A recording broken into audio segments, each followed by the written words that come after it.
healthcare and companies are We're competing back. for your That business. was a fucking shit show. Whether it's health insurance or maybe even just hospitals or whatever networks.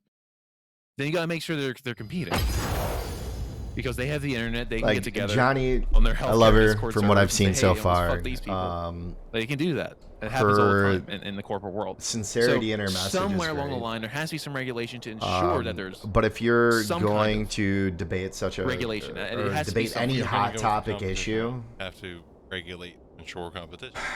I feel like she falls flat on her argument. regulation. She needs to work on like, okay, well, if somebody lets says this, companies then I say not have that. to If compete. somebody says this, then I Very say bad. that. If And somebody the says problem is this, I it say becomes a that. catch-all term. And if somebody Well, catches you're you for out the- and you're says, well, for regulation or you're against for example, on the last It really one, what depends is your on the definition regulation. of mental illness? Because if it's a regulation for you need to loopholes, it have ain't a regulation. concise statement that It's just a cover. It's like a legal calls cover, out so this you don't is get your what ass mental sued, but you're illness still ripping is. This people is off. what my definition So that's why, like, you of can't that just be is. for regulation. Like, You need to be prepared for those arguments, and that's something that I brought up with her earlier. What kind of rules? Creating basically Stephen Crowder does this a lot.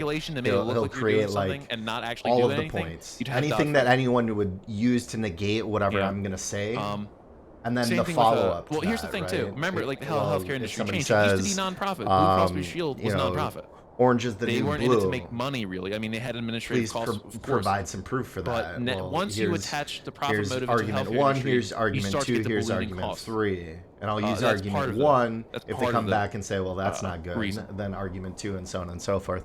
I think this last stream would have been better. The United States does do a lot of innovation, so when they come out with some new surgical robot, would have been it costs a lot. Better and this costs actuated if when an insurance company pays for you to go to she did it more as like a thesis statement as opposed to like this debate format, because nobody's gonna debate her that like pedos are cool within the LGBTQ community, and that's everybody's kind of used to that format, so they'd assume that would be it.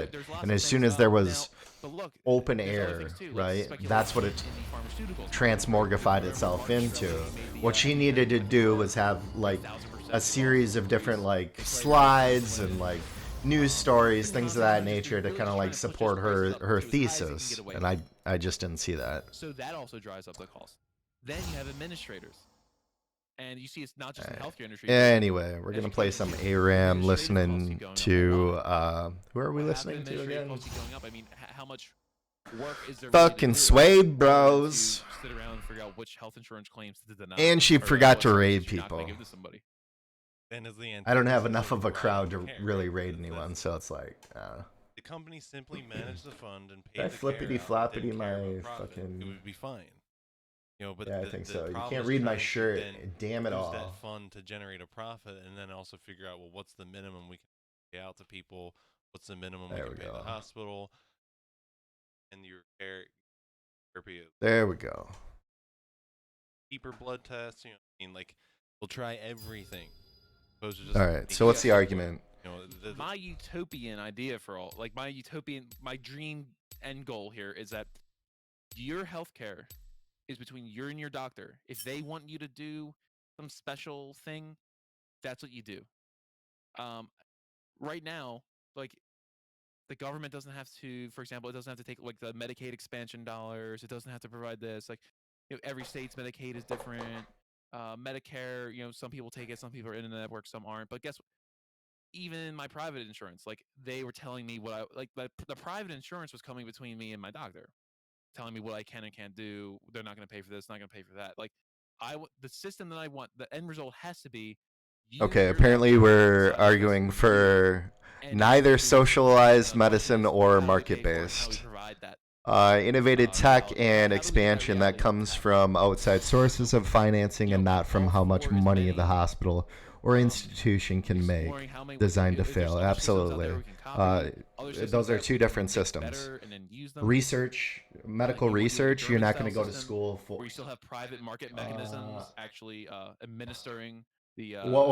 Yeah, Brooksy, what the fuck was the stream we just had? I was just talking about that. Yeah, I think it was poorly formatted. I think if Johnny would have had more slides and kind of filled filled the void a little bit more and kind of just went through stories to illustrate her point, it would have been more beneficial and more to the point of what she was trying to do. Instead, we kind of like presented one slide and said, you know, I don't like this thing, and kind of opened it up to the floor. I think she was not served by that. Work out the I think it was very spontaneous. Yeah, possibly. She might have seen that on Reddit or whatever and just said, yeah, let's fucking do it. Whatever administrative things are going to be there. I think in the future, she needs to not do that. So. A Medicare just my opinion. Program that people can buy into. Have to think about the transition. You don't want to just snap your fingers. When's your fucking podcast coming out, bro? Let's see what else. Whichever makes it more affordable, right? Yeah. Are we marketing for social? I'm hyped for it. I'm sort of weighing the pros and cons, and I'm actually looking at like what do we want the outcome to be, right? Like what is the outcome here? We want people to live long, healthy lives. We want people to have they choose the doctor that they want, or they have choice, right? You don't like your doctor, you don't have to go to them. So you got to be able to pick your doctor. And you and your doctor have to make the decisions that are best for your health. Doing some testing on the weekend. Right? Like, awesome. If some doctor's just sitting there smoking a cigarette, like, yeah, I could give you antibiotics, but I ain't gonna give it to you. I gotta save money. That's no good, right? What I want is that's the dream. So the dream is you and your doctor make your healthcare decisions. We have innovation. It will be on mine of Fred One's channel. And all that kind of stuff, right? We still have a process of innovation. I'm not familiar with Fred One. Or are you auto-correcting? There's still things where like a market can manage things. Like there's mechanisms within the healthcare industries that you would still need, like administrative. Yeah, I figured. Skills. Greed. There's things that like even mine or Freed's channel. Want to specialize in that would just be better off subcontracting, right? Like there's just. So are you? But you're not planning to always do like a cooperative channel? Complicated question that we could probably spend like years. You're gonna have two separate channels essentially. I suppose it'd be difficult to like break up the monetization if you both shared a channel. Not from how much money the hospitals or institution can make, designed to sell. Make healthcare cheap and have quality. Well, a lot of universities, they do R&D, or maybe they're giving grants, and they do, like I know University of Pennsylvania pioneers in treatments and treating childhood leukemia. There's different types of immuno. Speaking of which, for cancers now. There's lots of innovation going on all the time. We're gonna have one channel. If it makes money, we will sort that out. Okay. So, good luck to you. I don't know. Like I've seen things where they say, I've never had a good experience where I worked with a friend and just said, well, if we make money in the future, we'll figure that out later. Not separately, but entwined with what you're just saying. My experience. What is the actual cost of anyway, I was going to ask, I did some research. You had mentioned that the UK $400. What did they come up with? There was some large company that you'd mentioned in one of my streams that works on medical research, and I did a little bit of research, and basically the counter argument to the UK producing research, or the US not being the primary source of this sort of research, is that like 90% of the medical papers that have come out in the last 5 years have been from the US. So I was curious if you had any sources that I could use to show that the UK is in fact doing a lot of medical research. I wasn't able to find anything that really spoke to that. Other than if you compensate for populations, I suppose. In our political system, why are the pharmaceutical companies so powerful? Why do they get to write the legislation? This was the problem with the Affordable Care Act. You had you let the fox write the laws for the chickens in the chicken coop. That's what you did. And now we all have to buy insurance, and it's shitty insurance. Conjure says Germany, for instance, tells the pharmaceutical companies and doctors how much they can get because the insurance company knows they hold the checkbook. Coming in, so then they know they don't have to care because the person they're buying it. Like, don't want to create crazy loops like that in capitalism because people are just gonna abuse it. They're too easy to abuse. Exactly. We let them tell the government what they're going to charge. The government gives us subsidies for poor people who don't have health insurance. The healthcare companies or the pharmaceutical companies, they know that that money is coming to them because it's government money set aside for healthcare, and they're going to go get every last dollar they set aside for the healthcare. Like, sure enough, the cost rises as much as the subsidy, and before you know it, no one else can afford it. And now we have people who are underinsured. And by underinsured, they have insurance. Technically, they have insurance on paper that they don't use. They do not use it. I know tons of people who don't go to. They just don't go to the doctor. They have insurance. They don't go. Same. I have a what $6,000 deductible. Nobody understands their health insurance that they have. I have to pay $6,000 out of pocket. I mean, prescriptions are a little bit cheaper. Yep, they're powerful because governments create monopolies, just like you said. You let the fox ride the laws for the chicken coop. That's not just healthcare, guys. That's a lot of American legal decisioning. It's like who is writing the laws for?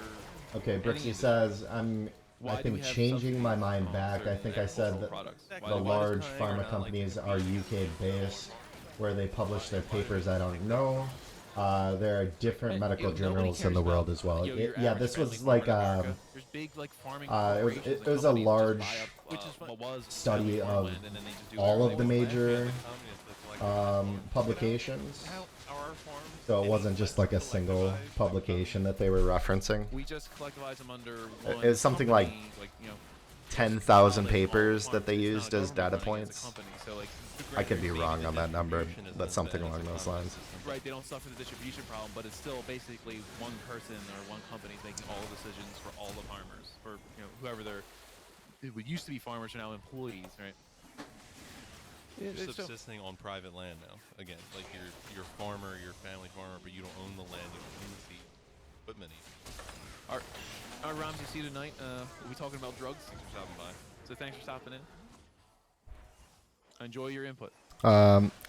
Kojur. ACA was supposed to show competition on the market website. However, it was written corruptly and different companies split up their access in the exchange. Store and all those things. I don't like a paywall behind information like that. I'm very against all it.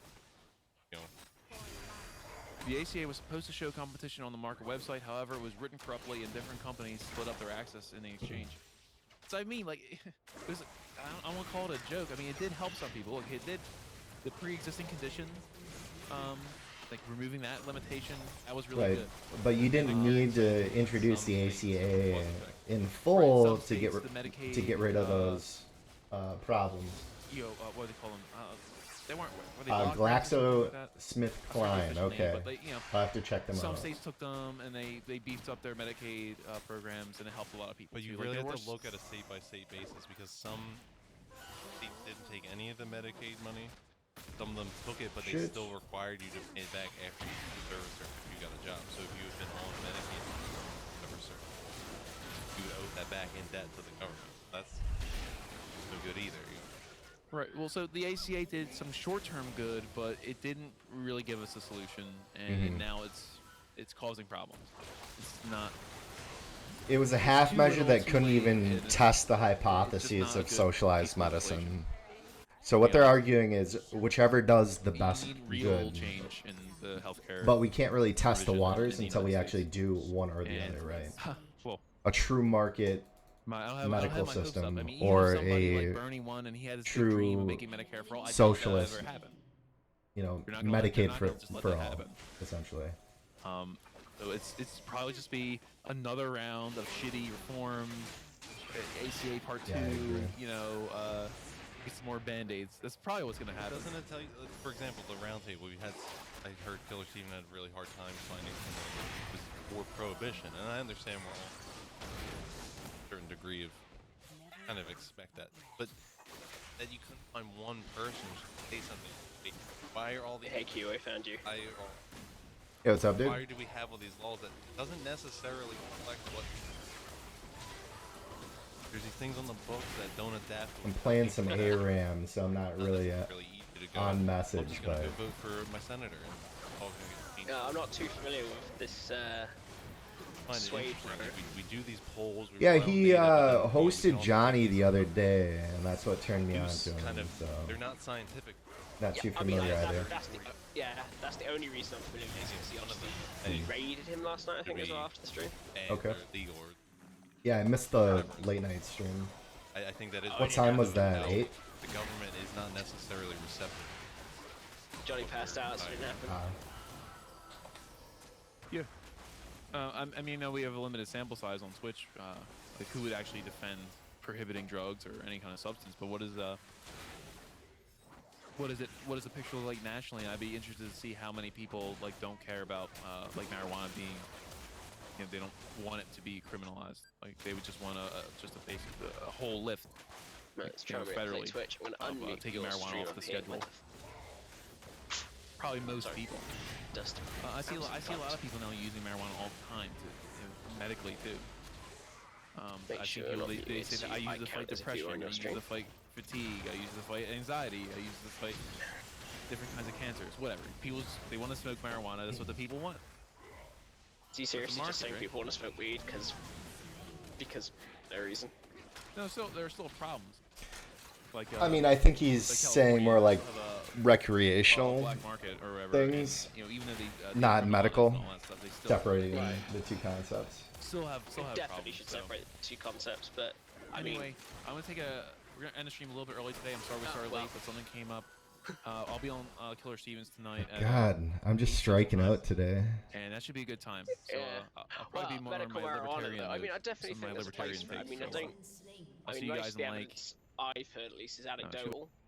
I'm sure there's some papers on it, Host but somebody here. I mean, All right, I don't. thanks for stopping by. I don't Gramsci, mind thanks if for people stopping in. just Coop, think mowing the lawn helps them with like PTSD or whatever. I mean, as long as it Right. helps, that's the main thing, isn't it? let's do Right. every day. We haven't seen him in a while. Do you not believe that a dissociative could help Journey, with thanks for stopping PTSD, in. for example? Excuse my sarcasm. Define I'm still here. dissociative. Brings you outside of Sorry, reality. yelled. I mean, Killer Steven, I'll see you later tonight.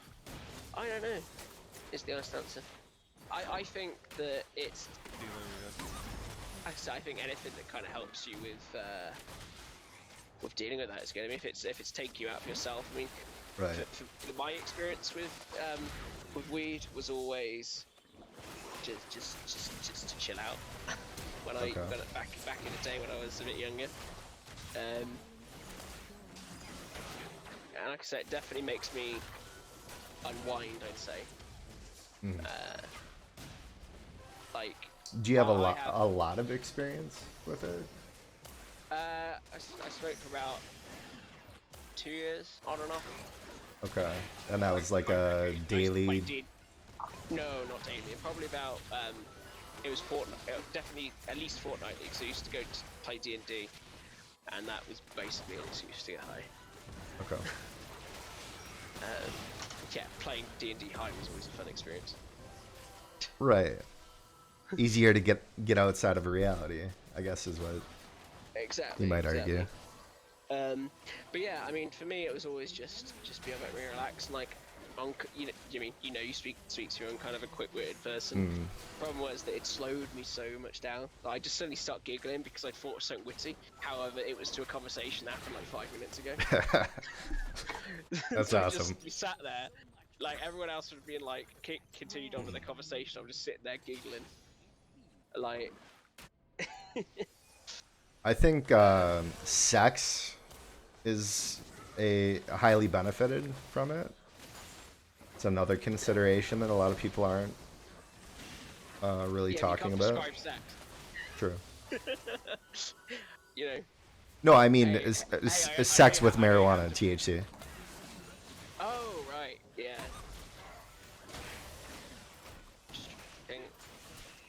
I mean, probably. Odds are. I mean, because I used to play D&D with my girlfriend at the time, and then we'd go home afterwards. Right. So, probably. I can't really put my mind to it. That was the only problem as well, is I get very, very sleepy. Okay. Maybe you're smoking the wrong type of weed. Well, smoked what I could get hold of back then. I was quite. I was young. The schwiggity schwag. Yeah, well, it was whatever I get my hands on, basically. Okay. But the dude who I bought it from a colleague of mine, and he's more proficient, let's say. So I think what I was probably smoking was probably also way stronger than someone who'd never smoked before should probably have started with. Okay. Gotcha. But not anymore. Responsible adult now. I've got many busy adult things to do. Okay. Yeah, I've kind of shied away from it as well. I used to smoke on the daily, basically. Oh fuck. I probably would have if I could get hold of it, right? Right. But that was the main thing for me. Was like I grew up such a sheltered life. I didn't know any drug dealers. Were you in private school? No, I wasn't in private school. I was. I grew up in a small village. Oh, okay. Between like, I mean, I know dodgy people. They just don't do drugs. Like, just struck out with my pool of dodgy friends. Okay. That seems so strange to me because I would venture to guess that most of my high school smoked pot. So the thing as well is that my hometown is actually the nearest town to me is the cheapest place in the UK to buy weed. Really? Yeah, it was in a news article not too long ago. Huh. And other drugs. I don't know why it is. Someone hypothesized that it was because my town is on a very large inland port. Okay. So people were suspecting they're bringing it Sure. in from elsewhere in the country via the river. That's what I was gonna guess. Either that or you were close to the border. The border of what? Wherever. We're on an island. Oh, derp. Okay. I mean, maybe Wales. Right. I'm about an hour away from Wales. About an hour. So speaking to that, I'm in Wisconsin, which borders with Canada. Canada was famous for its BC buds, British Columbian buds, and that's when we would buy a higher grade shit, you wouldn't call it nuggets, you would call it BC buds. Right. Or Northern Lights. That's always been a problem with Canada, US, right? Is during Prohibition, you had Canada was the ones providing. Exactly, the whiskey. And it's also why Scotland and Ireland boomed out of it as well, because they were suddenly able to sell their scotch to America for a very high price. In fact, it was worse than that. They were able to sell their bad scotch for an amazing price. The barrel scotch, is that the shit? The poopy scotch? I can't remember which ones it was in particular, but there's a lot of brands from back then that obviously rose to prominence in the US because that at the time was Scotch. Gotcha. That's the only Scotch they had, whereas obviously in the UK it was like your 12-year aged as a start. Oh, I see what you're saying. I see what you're saying. So it's straight. It hasn't been aged, is what you're getting at. It's not been aged, or if it has been, I mean, it was a big problem back then in general, but in particular stuff that was important to America would be aged for less time than obviously was stated, right? Because what are the Americans going to do? Complain to trading standards? Like, right. One, trading standards didn't exist. Two, the product was illegal. Right. I think that speaks a lot to the marijuana trade back in my day as well, definitely. Because it was very difficult to find high grade marijuana, and you would be charged like a bag now. If you were to go to Colorado or something along those lines, you're paying like $25-30 for the same bag that you could charge $80 for 5 to 10 years prior. But even then you couldn't find it unless it was grown locally, which was very rare too, because they didn't have the seed sales. That the risk was much higher. You were looking at mandatory minimum drug sentences and things of that nature, where it's not so frowned upon now. But schwag, are you familiar with that term? No, that's a new one for me. I think I've heard it, but Right. So no, that's but that's marijuana with seeds and stems. Basically, it's grown in oh, field. okay. There's male plants that are able to pollinate the female plants, and thus you get shittier weed because most of the energy of the plant, instead of going into the actual bud formation, the stuff that you smoke, it's going into the seed formation and the casing and so on and so forth. Um, Exactly. No, yeah, it's the same for a lot of plants. Like if you got a plant that grows nice flowers and but also produces fruit, you want to cut the fruit off. So if you want the flowers and vice versa. Although exactly. some plants, obviously the fruits come out of the flowers. But Right. yeah, Right. I mean, I'm not a botanist. Botany is not my field of expertise. Mm, Um, but yeah, I mean, I think there's a lot of parallels between the whole marijuana debate today and obviously prohibition. I mean, I don't think prohibition works.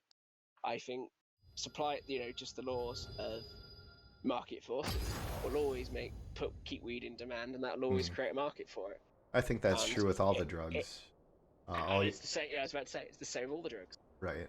All you're doing is introducing criminal elements into the market force that have a somewhat of a monopoly on the market as a result of their ability to literally force their competitors out of business, or they're willing to sacrifice more, or they have more to sacrifice as a result of this kind of ongoing monopoly.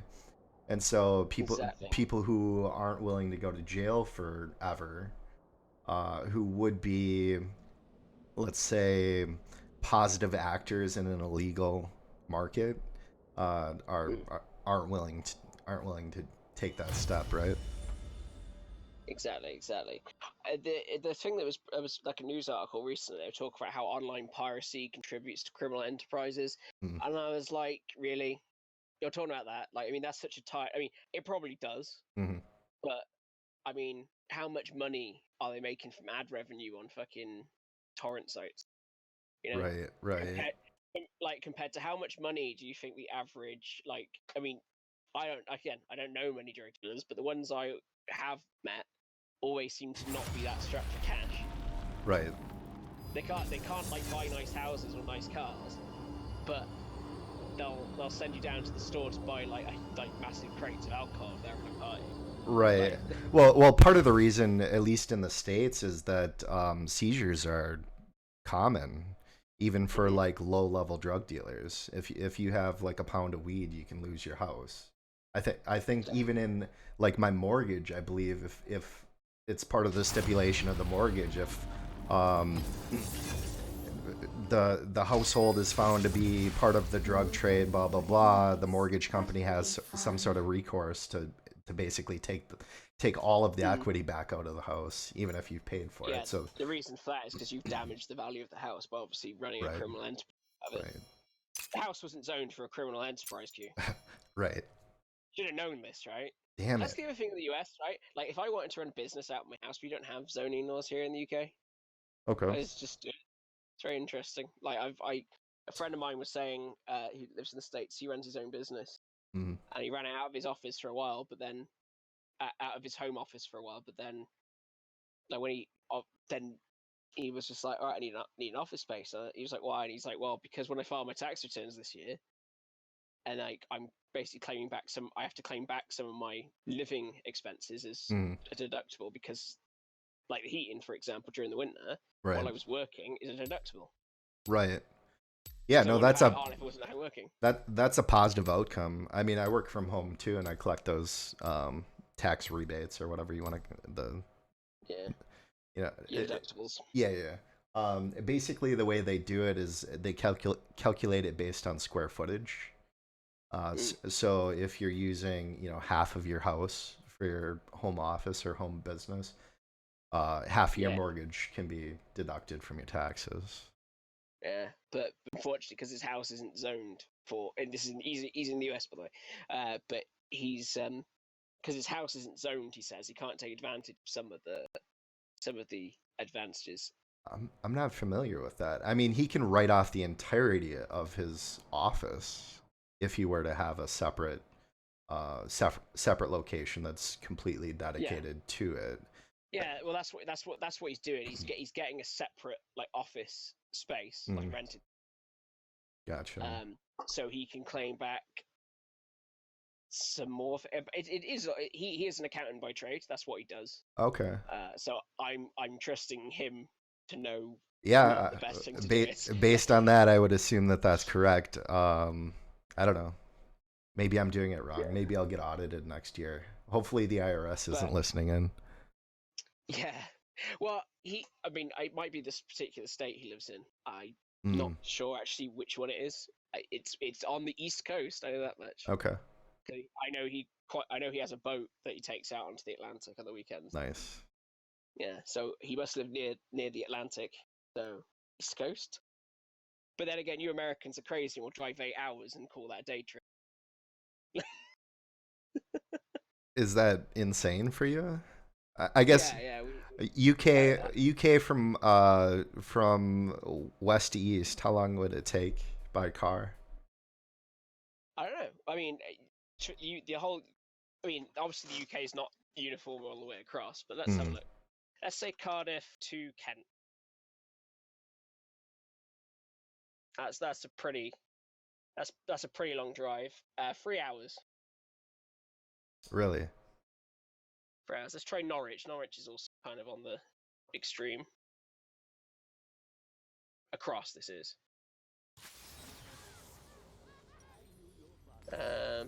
So I'd probably say at the longest, it's probably 5 hours to at a push 6 hours to get across from the left, from the east, Okay. west to east. You're It's probably about 5 you're hours. basically the size of my state then.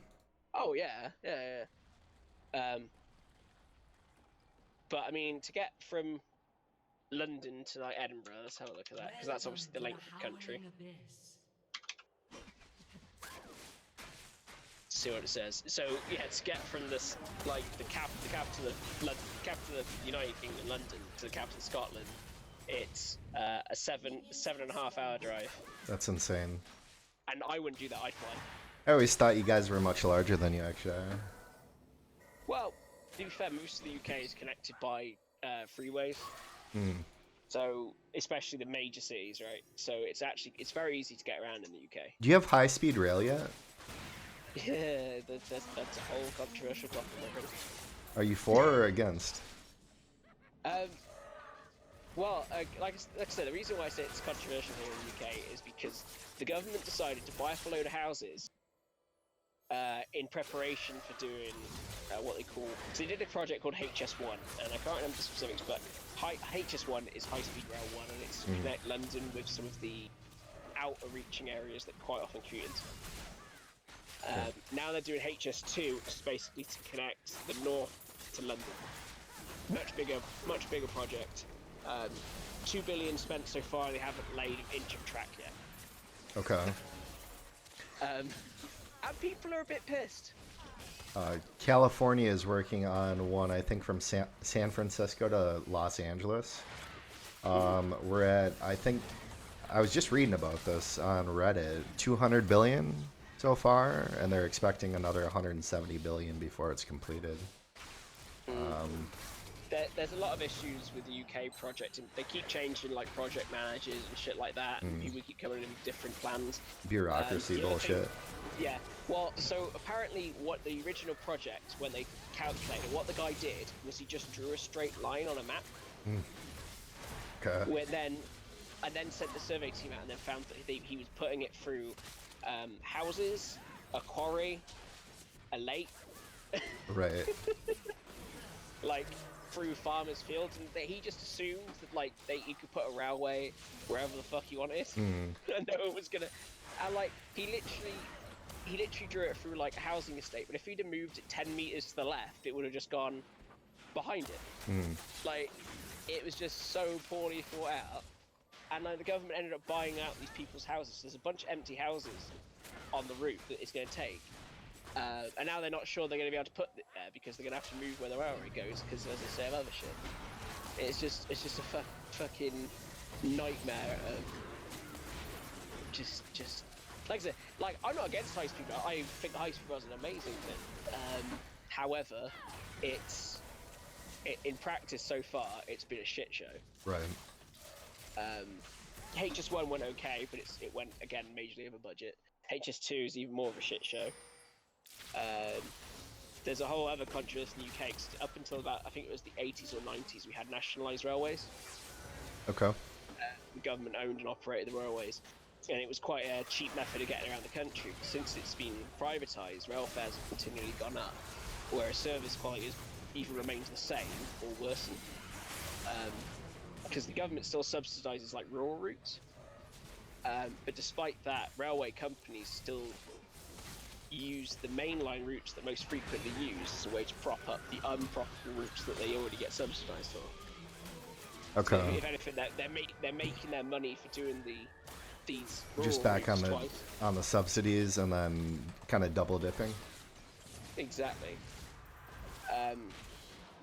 Like, for me to go to London, if I went at peak time, so if I left at, like, if I need to go for like a meeting at 9 o'clock in the morning, or leave at 9 o'clock in the morning to get to a meeting in London, it would cost my company like £117 to travel, to take a 2-hour train ride. That sounds insane. And then if I wanted to go at 6 in the morning, it It'd costs be- about £17. It'd be okay. So it depends on the time of day. That seems By as much as £100, it affects it. that seems insane. Yeah, I wanted to get a train to Edinburgh. It was going to cost me £314. To fly, by the way, was £30. Okay. Um, I assume you took the flight option. Well, at the time, I didn't actually take the trip in the end, but I was looking because I think Edinburgh looks like a nice place to visit. So I was just seeing what the costs would be. But I need to like to get to my airport. I have to obviously take the car, which is probably about £30 in fuel, and then find somewhere to park the car for obviously however long I was away. So 2 days. That's probably about, and they get another £30 a day. So there's a way to do it. And like driving again, it's probably going to cost me about £60 just drive there. It's about like a tank of gas, or diesel in my case. I love my diesel car. People shit on diesels, but I just love the fuel economy. Never had one. I guess I've always been turned off from paying like double the price for diesel as opposed to standard gasoline. Well, the point of diesel is you're supposed to make the money up in the fuel economy. Like, I'll be cruising down the motorway at 70 miles an hour, and my miles per gallon is like 99.9, which actually means it's over 99.9 because that's the max the display can show. Right, gotcha. The actual reported maximum MPG of my vehicle is 122 MPG. I guess Whereas if I got it, if I had it in petrol, I think the maximum at that speed is about 70 miles per hour. 70 miles per gallon for petrol, or gas as you call it. petrol. Well, it's petroleum, dude. Yeah, I suppose. That's the name of the chemical. I won't fight you on it.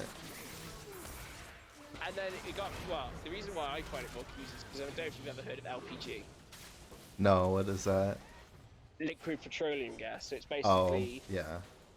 vaporized petrol or petroleum that's then been compressed back into a liquid, so it's a higher density than if it was just petrol, the liquid. I see it. I've seen a couple lorries or trucks that use it, but Seems like it would be super dangerous. well, that's what I always think. Like that's the main criticism of hydrogen, right? Is that hydrogen's fucking explosive. Like all these ads, like, hey, yeah, the only byproduct is water. I was like, yeah, and fire and death. See, and they go, oh no, it'd be completely safe. Right, if I drove over a particularly nasty bump and ruptured my fuel tank, oh shit, I've leaked fuel everywhere. But it's actually quite hard to set petrol on fire by accident. You need a naked flame. A spark doesn't really do it. Like, if you take like a lit cigarette, for example, and dip it in petrol, Yeah. the cigarette will go out. I've done that. Unless it's a really warm day, Well, and it's the vapor you set fire to, yes, not the right. liquid. That's the thing. And like I use a diesel, so if I rupture mine, like even a match won't set fire to diesel. You can put a match out. You can put a match out in diesel.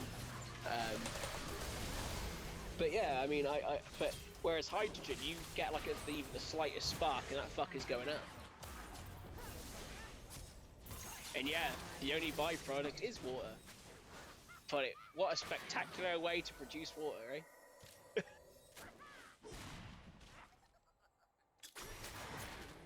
Do you think burning hydrogen would actually like affect sea levels rising? Like if we used hydrogen on the same rate that we use petrol or gas? It's a good question. Do you think there'd be puddles running down the street with all the drips of water? Right. Exhaust? That I would think actually it would. Like LA traffic would actually just look like just really wet then. Yeah. There'd be clouds of like fog everywhere. Yeah.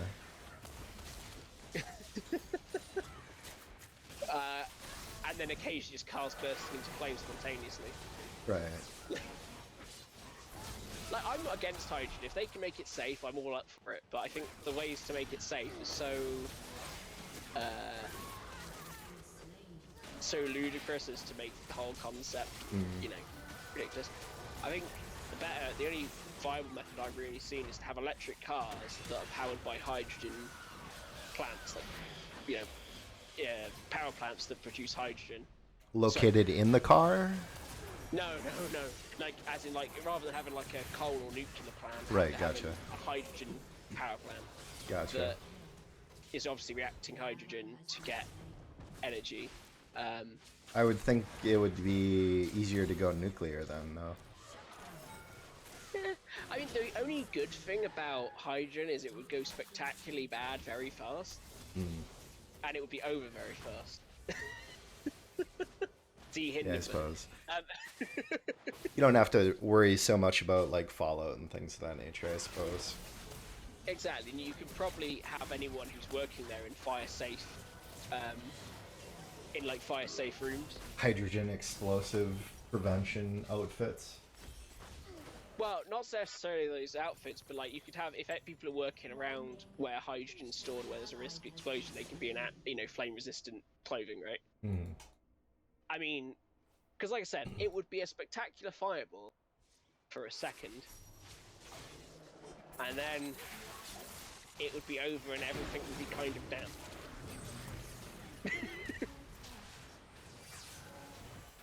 I just remember once, like, we doing that experiment. I don't know if you did it in your high school, but teacher has like a balloon full of hydrogen. They get like a what's it called, like a match on a stick. A long match.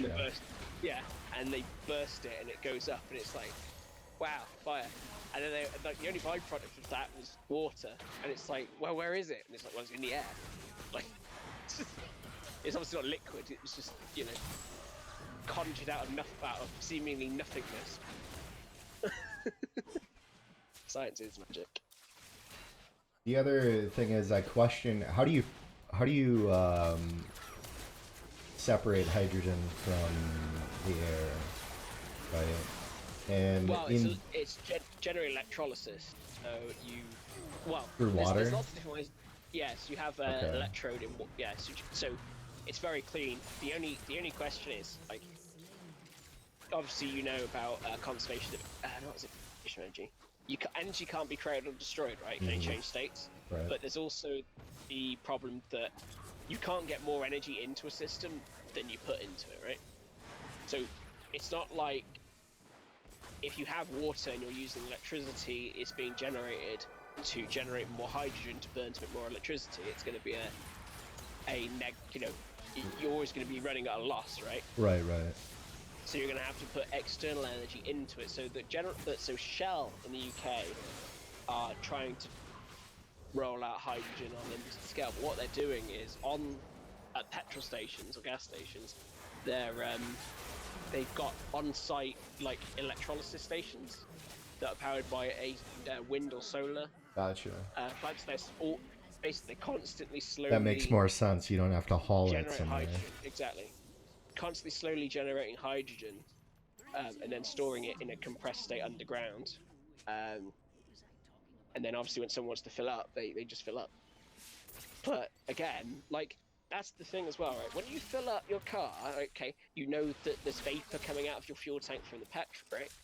But again, but when you see them do the hydrogen filling up, it's like this fucking like you know, they obviously have to be airtight seal, because if any hydrogen's leaking, it's gonna go up for like the slightest spark.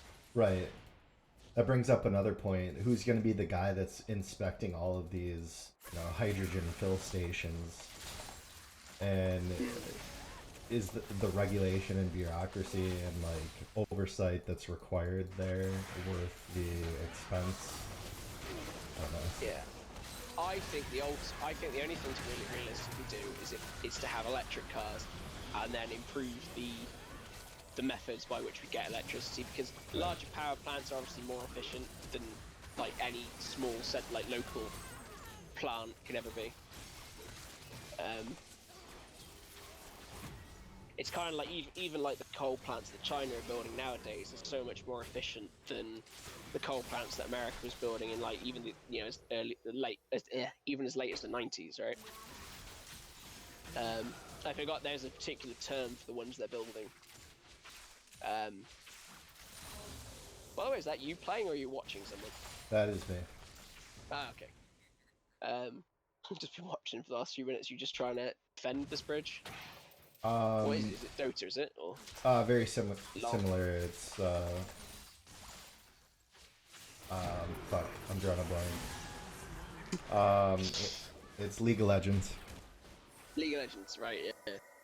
I played that for a brief time, but it didn't quite capture me. I'll tell you what it was. I played it and I was trying to learn the game, and I just kept getting people coming on mic and shouting at me for being crap.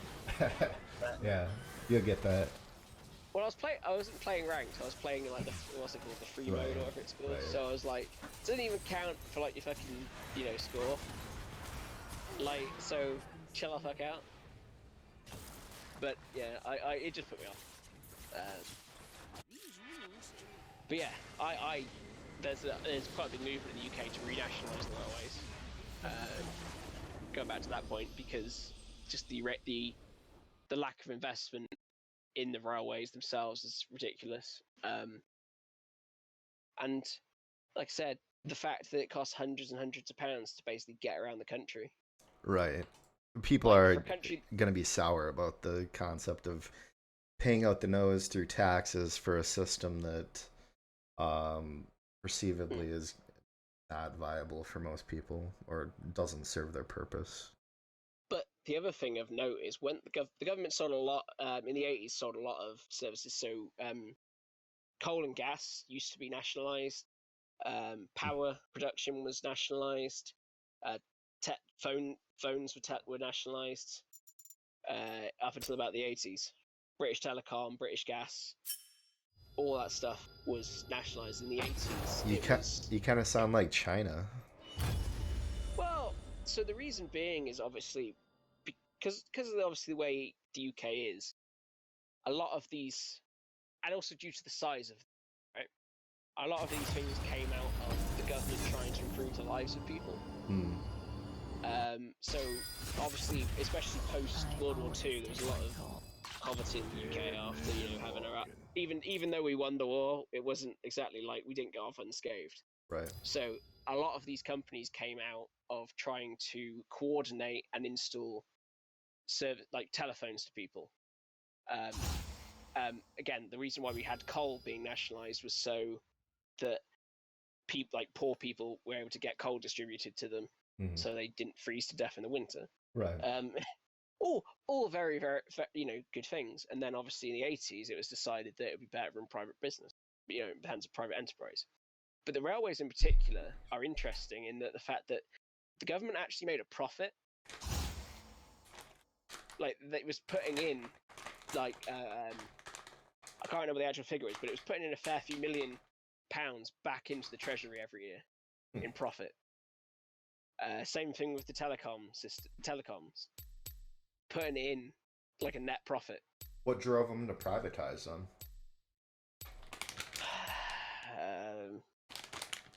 Short answer, Margaret Thatcher. Red Scare, longer maybe? answer. Kind of. I don't know how much you know about Margaret Thatcher, but she's a very controversial figure in the UK. Some people see her as a hero because she defended the UK during the Falklands War, and she was seen as a strong opponent to Russia. She had a very anti-communist stance. She broke up our trade unions, which was a good thing in a sense because the trade unions are basically running the country, striking just for the slightest complaint, basically. So implemented things like if you want to strike in the UK now, you have to give your company notice and arrange a date. The company's not allowed to obviously get in like cover, but the company is basically allowed to make amenities so that it doesn't impact them as much, right? You wouldn't want all medical workers, for example, to walk off the job without Yeah, notice. well, that's that. Yeah, well, actually, in the case of fire, in case of fire departments, hospital workers, then that it's in particular like the fire brigade is an interesting one. Fire brigade go on strike, the military cover them. Are they trained? We have military firefighters, yeah. Oh. In like during whenever there's like really heavy snow in the UK, so the UK gets heavy snow about one day every year. So Okay. as a country, we don't do much to prepare for our one day of snow. Because like a lot of like countries like Canada go, oh, the UK can't cope with snow. I was like, yeah, it happens for one day. Like we don't put snow tires on just in case. Especially down here in the south. In the north, it's a little bit more extreme, but down here, where I live in the south, we get like a day of snow, and it's maybe an inch deep. And yeah, it does fuck with our day because we have no infrastructure to prepare for it, right? Just let it melt. We just let them out. We put down like grit with salt, salt and grit. Right. But if it's obviously very heavy snow, not much. It'll just pile up on top of the salt. So yeah, as I say, so we get really bad snow one day. Cold country grounds to halt, and on days like that, you also tend to see the military delivering fuel and things like that because like normal trucks can't get through, but obviously giant military-sized fuel tankers can get through pretty much anything that you can throw at them. So again, like our military's a lot more closer to like a service. In comparison, in Wisconsin, we have full-time workers that all they do is plow snow, and that's their job title. And then during the summer, they're laid off. They do almost like a school teacher. I talk to a guy quite often who lives in Toronto, and he says a few years ago there was a snowstorm in, I think it was in somewhere else in the state, in province, sorry. So, but it was predicted it was going to miss this actual city of Toronto completely. So Toronto sent all their snow moving equipment, grit lorries, all that stuff to towns that would be affected. However, the storm shifted and Toronto got absolutely hammered, and obviously they didn't have any of the means to clear it. So what did, again, this is how Canada is prepared for this. What happened was they went to all the construction companies and say, hey, you see that giant ass digger there? You know how it moves dirt? Yeah, well, today it's moving snow. They just nationalized all the fucking construction vehicles in the city and got them to move snow. Like, because anything that can move dirt can move snow. Like, right. That'd be weird to see like a front end loader going straight though. Well, yeah, apparently it was like you'd see dumper trucks going down the street with like massive diggers sort of building it up with then like, other diggers loading it into the back of the dumper trucks. Like, because that was just, they just got on with it. But they hadn't, obviously, especially like the companies that are building roads had plows. They just normally plow tarmac. They don't normally plow snow. But again, like the logic was sound. If it can plow like snow, dirt, or whatever, snow or dirt or tarmac, it can definitely plow snow. But yeah, I mean, that's again how like that wouldn't happen in the UK because by the time we'd thought of doing it, the snow would have melted.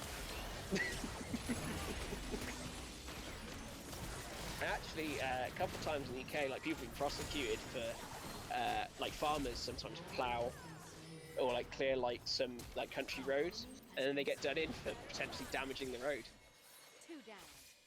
Really? That's Yeah. pretty typical around here. People will just drive with their plows out. But because the road's like public property and they're like Right. obviously ploughing it, it's not been sanctioned by government, so it's you can get done for like vandalism. That's fucked, in my Be the humble same thing. opinion.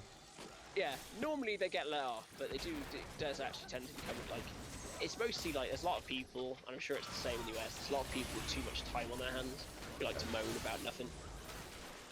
They mow their Like- lawn every day. Yeah, well, yeah, that. So, like, for example, they wanted to build a new doctor's surgery in my village. And a bunch of people complained because of the increased traffic would obviously affect them. And, like, you know, the type of person that it is like an elderly person who probably goes to the doctors more than any of us, you know, younger people. Every day. And, like, so it's like, you're the ones who'd benefit from this. Why the fuck are you moaning? And then they also moan that like their local surgery doesn't have all the facilities and services they want. Well, guess what? They tried to build a new surgery and you said they couldn't have it, so deal with it, motherfucker. I'll tell you what, I'm looking at that journey to Edinburgh and I can see about 12 indications that this road works on my route. That the road works? There's road work, so highway maintenance, yeah? Oh, I gotcha. Yeah. I don't know what you'd call it.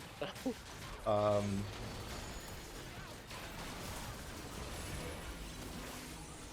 But yeah. Construction.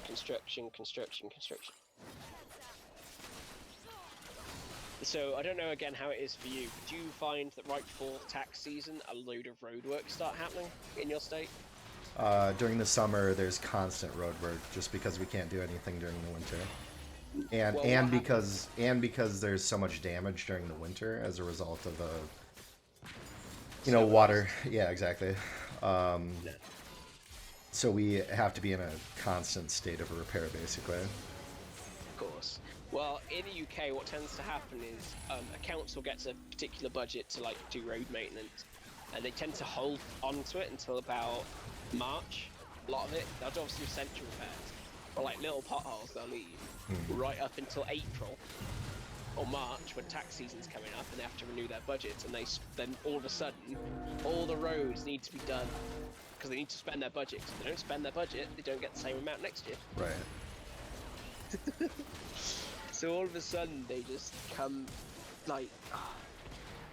But I remember once I was on my route to work. There was just this little hole in the road. This is during the winters. There's a little hole in the road, and it was always full of water. And then it froze, and then that must have kept happening because I just remember looking at this hole and every day. It seemed to be about like an inch bigger, like Right. every day, until the point where it was a massive crack down the road, and I was like, "Fucking hell!" And I drove down there about a year ago. So I worked there 2 years ago when this hole started forming, and I was driving down there about another year ago, and it was still there. I drove back down there about a week ago, and it's finally been repaired by the looks of it. It looks very recent as well. Like looks at the time it's only just been put down, so I'm just. They must have really had to make it. But I remember just driving down there and having to go onto the other side of the road to avoid this. It was a hole. It wasn't a pothole. It was just a hole at this point. Just a void in the fucking road. Goes to nowhere, straight to hell. Yeah. Yeah, fucking Satan's just waving like. And like I quite often like go around the hole and see someone in a rearview mirror who was obviously not as aware of it as I was, and then just like the fucking front wheel disappeared down into this hole, and yeah, it was just like I remember once I got a lift into work, so the car was in for repairs, and I forgot to tell the guy who was driving me that this hole was coming up, and yeah, like my fucking ass, because it was on the, passenger side, my fucking ass just hurt all day because of that fucking pothole. Like, I'm pretty sure, like, his entire, like, the entire bottom of his car hit the floor. I don't know if you're familiar with German cars. That ugly but German fucking cars, sound where it bottoms out. Yeah. I don't know if you're familiar with German cars, but German cars have very firm seats. Okay. So there's almost no fucking support. Well, there's loads of support, but the problem is none of it's cushioned, right? So you're just done. Ow. Like, I felt the curvature of the road, right? Like, that's how bad it was. I get phantom pains at the moment thinking about it. Oh. But yeah, infrastructure in the UK is a pile of shit. But I think that's the same in a lot of places. I don't think any country goes, oh yeah, my infrastructure's amazing. Everyone wants more roads than somewhere. Maybe China or Japan. I would envy their infrastructure in terms of. True. I mean, I think if the party decided that their trips, their local shops taking too long, they just build another fucking road. But like, take me 20 minutes to get down to the supermarket. Fuck it, we're building a highway. But I was in LA like a couple of years ago, and I just remember getting onto the freeway and just amazed. Like, I could see two McDonald's from this part of the highway, and they were probably, as the crow flies, about like half a mile from each other, if that. Okay. But I just out of curiosity looked on Google Maps and tried to do a walk, like what would the walk be between them, and it was impossible because the freeway was obviously dissecting them. There was no way to cross the freeway. Gotcha. On foot. Well, you could fucking try it, man. But yeah, it was in the middle of Riverside, California. It's not like it was in a rural part. As the song goes, Riverside, motherfucker. That's where it was. Easy, partner. I'll tell you, it's the first time I ever experienced what I call true heat. California in August in the desert. Haven't been to California yet. I planned on taking a road trip on my 30th birthday, but I didn't make it that far west. Did you make it to Arizona? Oh, I got to Colorado. Colorado, okay. I haven't been to Arizona, but a friend of mine who's from there says that where in the spring he goes down to the lake. But if you leave it too late, if you go too late in the year, the lake's gone. It just dries up completely in the summer. And he said anecdotally that Arizona is the state where some people forget what water is during the summer because it all disappears. Like he was saying that there's this massive lake that forms during the winter due to the snow melt and the rain that comes in the winter and the early spring. But by August, it's like a puddle. And you can see where the lake was because there's all these trees around it, right? But the lake itself is gone. Like a dead oasis almost. Well, yeah, but it's still alive, right? Because the water's there, it's just underground. Okay. But the surface water's just completely gone. But yeah, when I was in California, it was 56 degrees Celsius. Let me find out what that is for you in Fahrenheit. 132. Fuck. That was out in Palm Springs, where I was. Okay. That's where my grandparents lives. Yeah, 132.8. So we're actually close to 133 Celsius. Sorry, Fahrenheit. Like the pool was around 30 Celsius, which I guess is 86 Fahrenheit. That was the pool. This was 86 Celsius. It was 86 Fahrenheit. It was like getting into a warm bath. And that was at about 10 o'clock in the morning. It probably got warmer. Insane. It was ridiculous. It was ridiculous. I think I've experienced like 110 at most. I don't know. That's insane though. I think that's pretty insane even for California though. Well, it's out in Palm Spring. It gets that hot because you're actually in desert, right? The actual springs in Palm Springs is just the reason why life can exist. Like, it can Literally an exist oasis. Yeah. It's literally an oasis, and there's a lot of mountains around Palm Springs. And if you want to get to like Los Angeles, there's a scenic route you can take over the mountains. I almost refused to go when I was told we were taking this because I hate heights. And the whole way I was just like looking out the window with just my eyes above the window, looking down over Palm Springs, just feeling very sick. But the one thing I will say was you can literally just see desert as far as the eye can see, and then just this like oasis of civilization. Try me. You've got Palm Springs, then you've got Palm Desert. Palm Desert is obviously the actual desert that surrounds Palm Springs, and you've got a place called Indio, I think it's called, which is another town quite nearby. It's where a lot of the people who like service Palm Springs live. So like the house cleaners, shit like that, all come in from there. But again, in the actual desert in particular, it's really fucking hot. As I said, 56 degrees Celsius, 130 plus. Like, it sounds like hell. I question why your grandparents would want to live there. Well, I'll tell you what, I have a funny story about that. So when I got off the plane, my TSA agent was like, "Hey, so what's your purpose of being here?" I was like, "Oh, I'm here to visit my grandparents." I said, they go, "Where do they live?" I said, "Oh, out in Palm Springs." And they go, "Oh, it's good for them out there.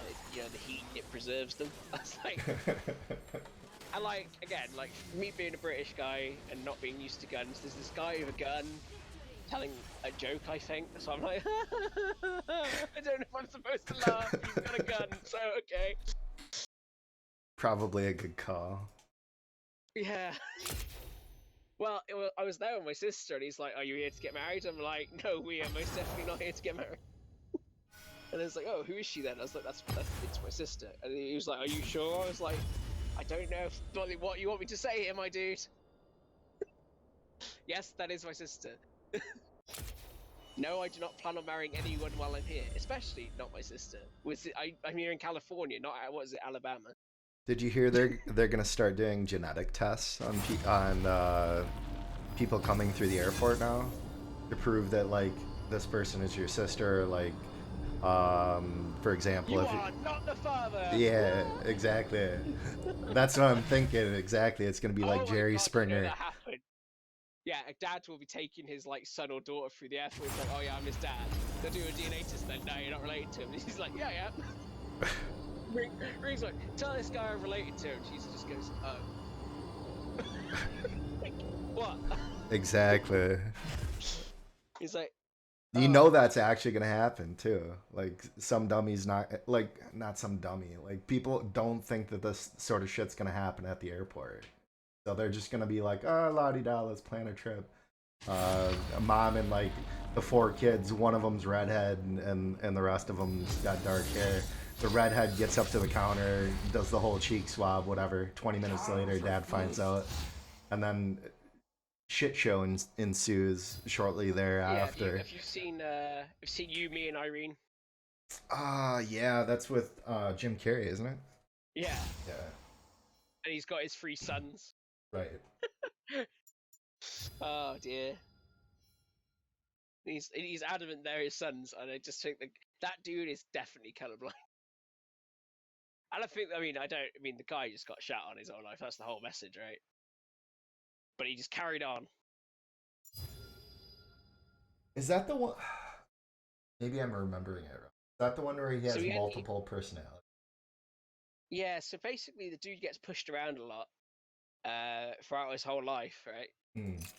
Including like his wife basically cucking him and sleeping with a black midget.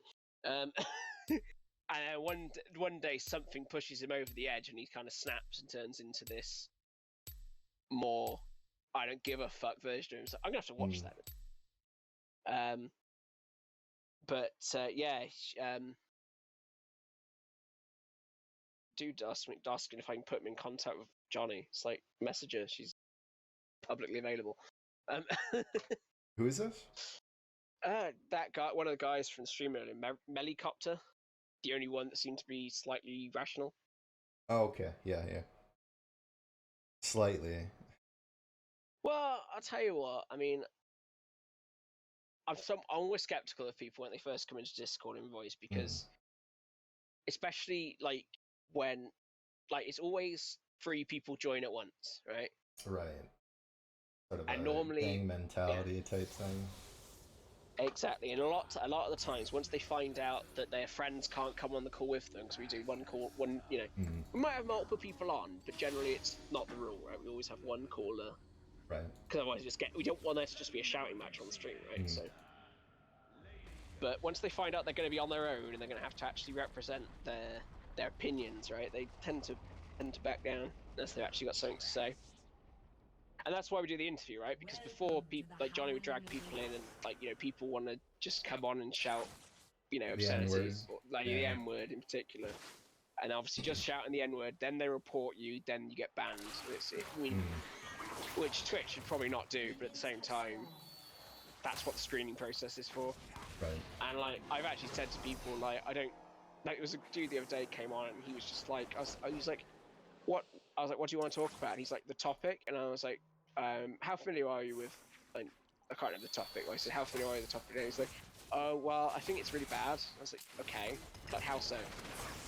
And he's like, oh well, I don't have anything specific to say. And I was like, well, how about you go think about it, and if you think of something specific to say, then come back and we'll get you on.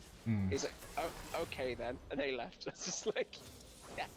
It's hard to find a good conversation, definitely, and I can even relating back to the last time I called in, I didn't really have all that much to say.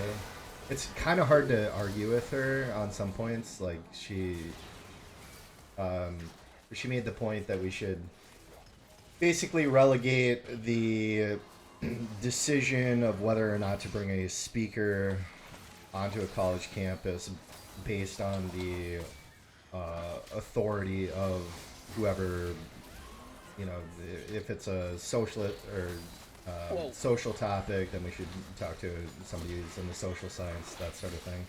And I can't really argue with that because I just think that you shouldn't trust people. So what is the argument, right?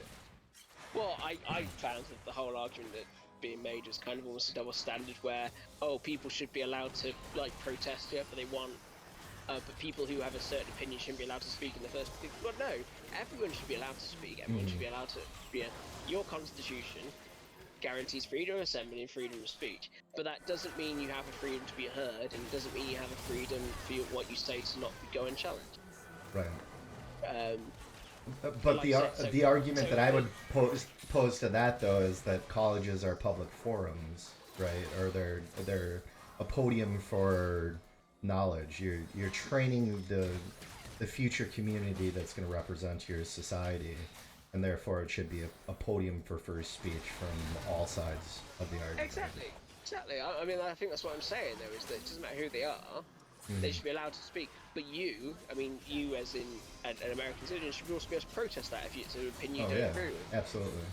And not violently. I think that's also the key distinction, is peace. Like what they did at that particular protest we were talking about on the stream. I think it's the Candace Owens discussion.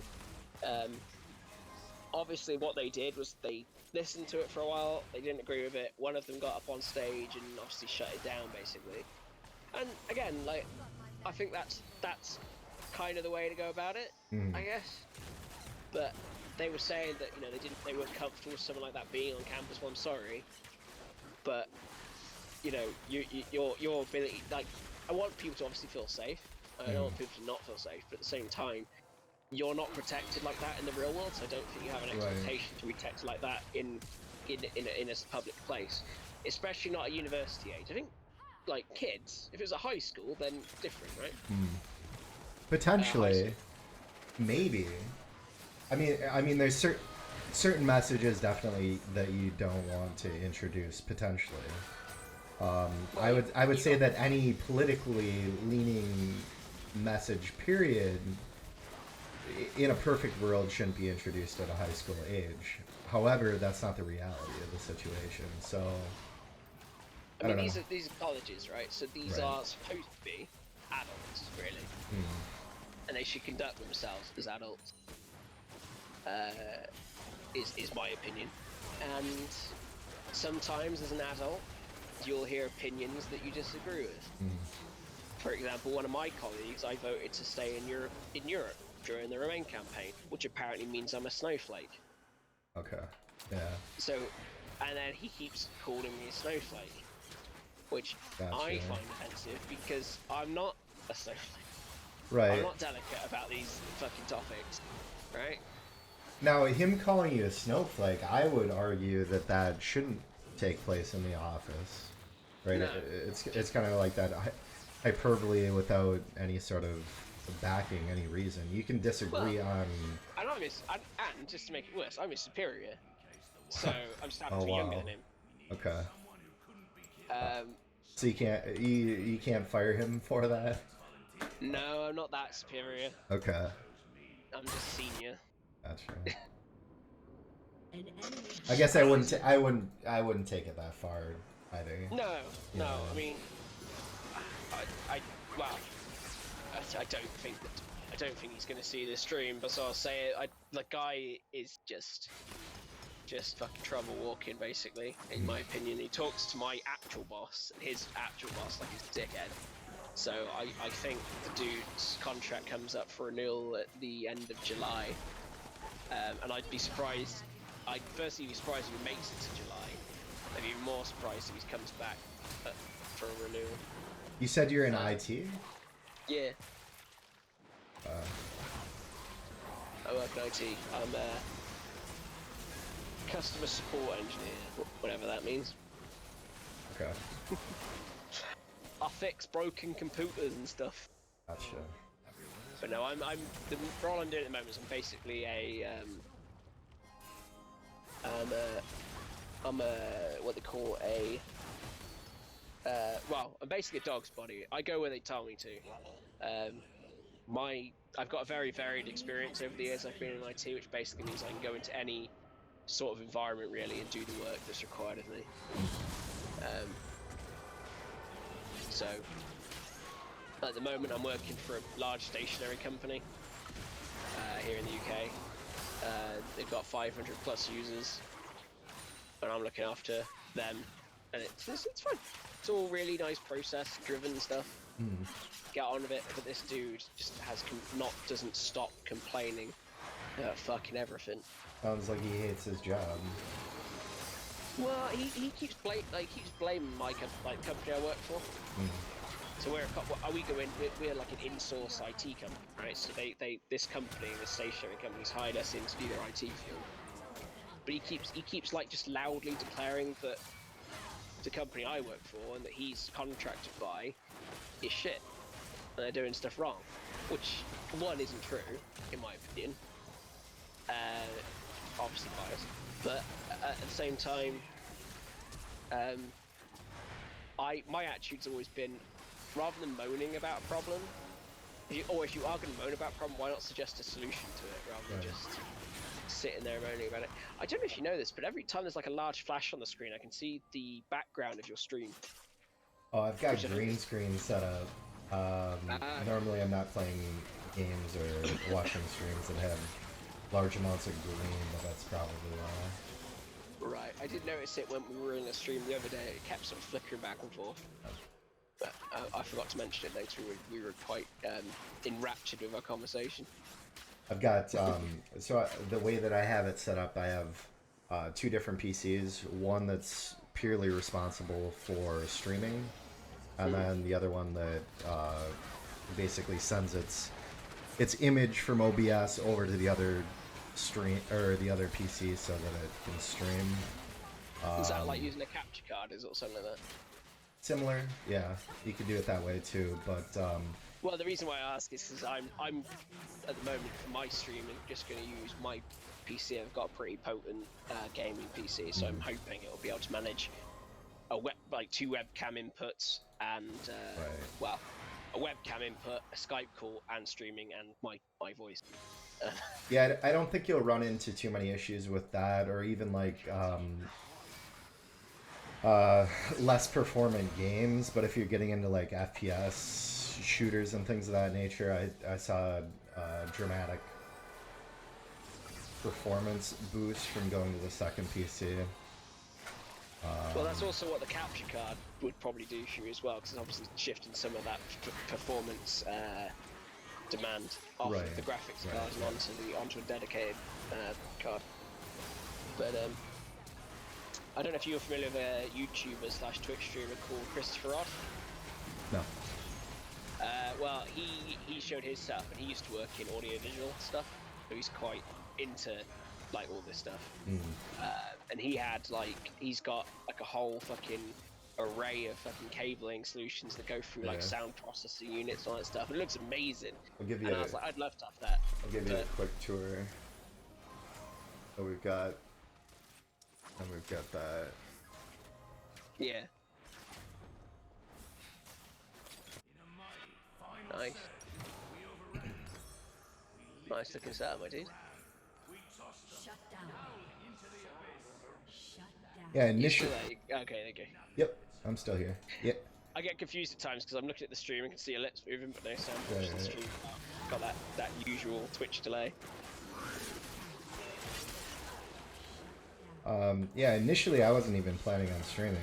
I got this for my son. He wanted to get into streaming, and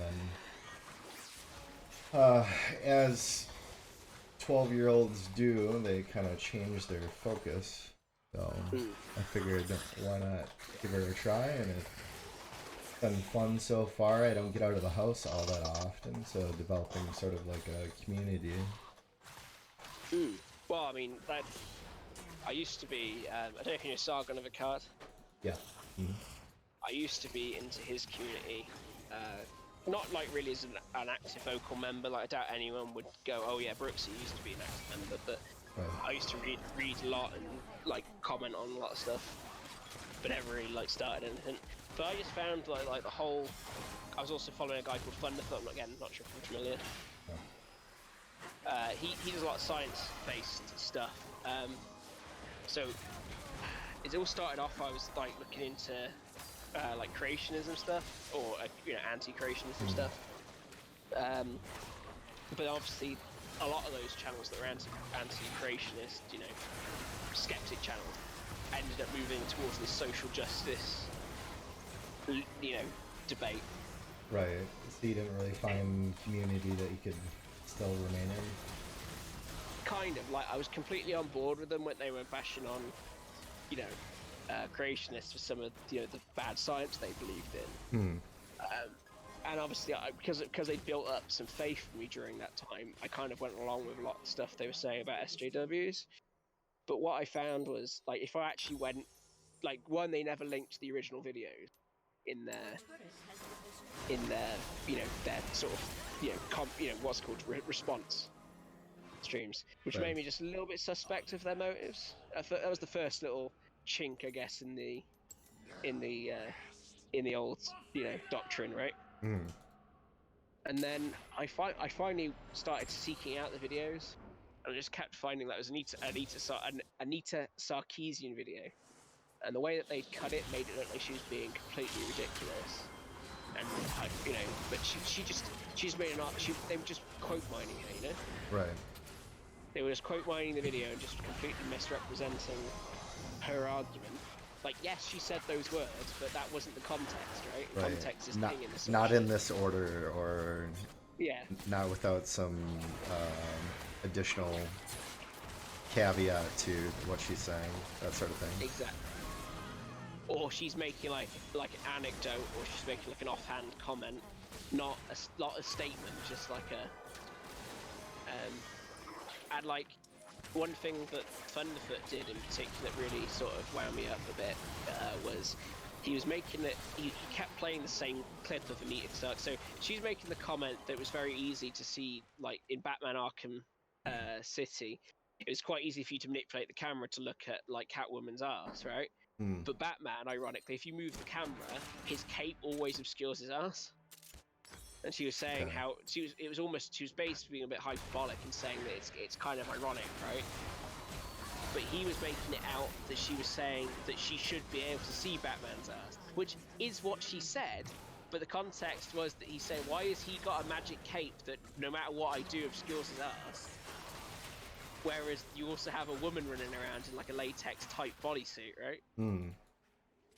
and she's completely aware that like sex sells, which is the thing that Thunderfoot was saying. Oh, she's so basically saying she's stupid. She doesn't understand that, you know, the average person buying games is like male in this age, and that's what they're into. She is aware of that, but what she's saying is it's a trope, right? And it's undermining. You know, it's obviously specific to women. You know, like, it's obviously specifically selling sex to women. Like, why aren't the games being sold to them as well? You know what I mean? Right. It's I don't kind of agree built with on her exclusion a bit. Yeah, like I don't wholly agree with her still, but I had to kind of like this devil woman that had been built up in my head for like, you know, 2-3 years. I realised was just you know, a person who had a slightly different opinion to me, you know. And it really sent me through, like, I really didn't know what to like trust anymore, because like, you know, Sargon, Thunderfoot, a few other skeptic channels been kind of where I was getting like a lot of my news from, a lot of my understanding of politics from. And so do you find that you have now started following more of maybe like the counter narrative to what you're used to? I try it. I think like I try and follow as much as I can. Like I think we said the other day, like I occasionally dip in and out of Louder or Crowder to get a right wing perspective on some things. I tend to like I listen Wait, to a that couple.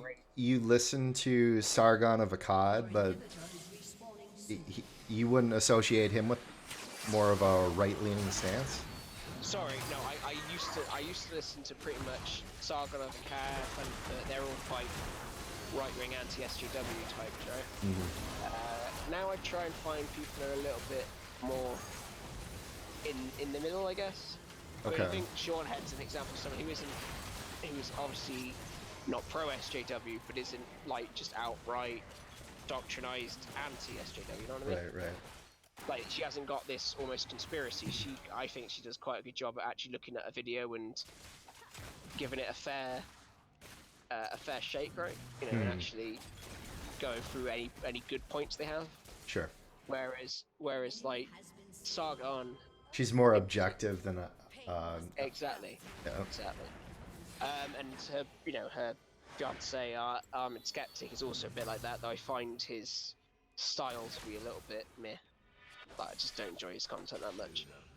But he tends to focus again. He's kind of backed off from the SJW stuff and gone back to his roots of being a skeptic, and looking at like people who have like weird fucking creation myths, which is hilarious. If you ever get a chance, I mean, like some of it is hilarious. But he uses a cartoon to kind of tell his, and I don't know why. I just find it a little bit odd. Like just to try and take it seriously. Right. When you're looking at cartoons, that poorly animated cartoons are that, you know. Like I wonder how it feels like, because obviously when I found Shoe on Head through him, right? And like at the time he had more subscribers than her, and I think now she's huge compared to. Shoe on Head, is that the dude that wears the boot on the top of his head? No, Shoe on Head's a girl. Okay. There's like a political dude in the US that wears a rubber boot on top of his head, and I think he's pretty active within like YouTube or something along those lines. He was actually running for president. He's a ridiculous character. I think I know the one you're on about. No, it's definitely not that. Her actual name's June. She's she has like an aesthetic where she basically, so she has like a proper camera, like a proper DSLR like camera setup, but chooses to use a 480p old school potato webcam because that's just her aesthetic. Okay. So yeah, no, I just find her commentary just to be very like on the level, and when even an SJW raises a point, she will acknowledge it. Whereas, like, I feel like with Sargon, he will not. He has no nuance in his coverage of these stories, right? Right. He's absolutely against anything, even entertaining. He's got his he's got his counterpoints that he's gonna say Yeah. no matter what. And I think part as his audience has grown, you've got this whole very negative sort of what do they call themselves? Is it was it Kakistan or something like that? They call it Kakistan. Yeah. Okay. I know what you're Like talking that about. whole I just remember like every time I'd open up his Discord, there'd just be like people posting that and Pepe memes, and they're always so mean spirited. Like it's just tiring, you know. Right. It's just I don't like negativity. Being offensive for the purpose of being offensive, that sort of thing. Like I just maybe I am a snowflake, but I just really don't like just people being like mean to each other. Yeah. And it's just like it's like occasionally when I'm obviously being the moderator for Johnny, I get like accused of being a white knight, and it's like, well, no, right? You've come on to someone's stream and you're attacking other people here, right? You know, we're here to have a conversation, not to be attacked. Like Johnny's rules are, if you want to come in and call someone a dickhead, you can call them a dickhead, but you've got to explain why. Right. You can't just come in and call someone an asshole, right? You've got to justify your position. Like, that's the way it works. It seems like the perfect forum for calling somebody an asshole. Yeah. Well, coming on and being an asshole it's not very productive, right? We're trying to have productive discussions. That's the whole goal. So, like a guy came in like yesterday and just said, like the main comments we get, I hope we clear out quickly enough for people not to see, but like people come in and just like say, show us your boobs, then we just ban them. Like, we're normally pretty quick at getting rid of those guys. Some people jump into chat and do the N word, but they go auto modded. You don't even see those for obvious reasons. I'm pretty sure your auto mod settings, if you haven't enabled, are the same. Yeah. There was something weird that got modded the other day for me. But I don't know. Yeah, I think I approved it though. No. On my channel. I mean, I can't remember exactly what it was. I mean, we've had some pretty nasty stuff gets like flagged. I won't go into it because like it's just really fucking disgusting, to be honest. Like, you know, I think we do quite a good job of keeping Johnny's stream at least looking like clean. Right. Keeping it well moderated. And a lot of people who come in do comment that it's probably one of the best moderated streams they've been on, but I think a lot of people come in and say that. I don't know how much of it's fan service and how much of it is like genuine. Right. Like I say, we try and keep it clean. Try and keep I would say for the amount of people, she's rather new. She doesn't have like a huge audience or anything like that. For the amount of people that she's servicing, definitely a good job in moderating. So. Well, I think we need Mo the Bone Lady's stream. I think you went on yesterday. She only has 1 or 2 mods for her entire stream. She normally has like 50 people watching at peak. But obviously, Johnny, by the nature of the topics we cover, we draw in more trolls, and also just more people who disagree, right? Right. Like in particular, like the most stressful time for me being a mod is when Johnny's doing those debates with like Red Pill. Yeah. They're really because you're almost constantly looking out for people coming in and being dicks. Because some people jump over from Red Pill stream. Right. Like I literally saw it because I was watching Red Pill and Johnny stream. I've got 2 screens and I'm watching one on one and one on the other. And like people were saying, "Hey, can I get a link to this chick's like channel on Red Pill stream?" I'd obviously, you know, let her know that posting Red Pill's chat what the name is. They'd pop over and say something offensive. They'd get banned and say, "Oh yeah, I was just chatting in a stream and got banned." It's like, no, dude. You guys like, no, dude. You came over, you acted like a dick, you got banned for being a dick. Right. Yeah, it's difficult.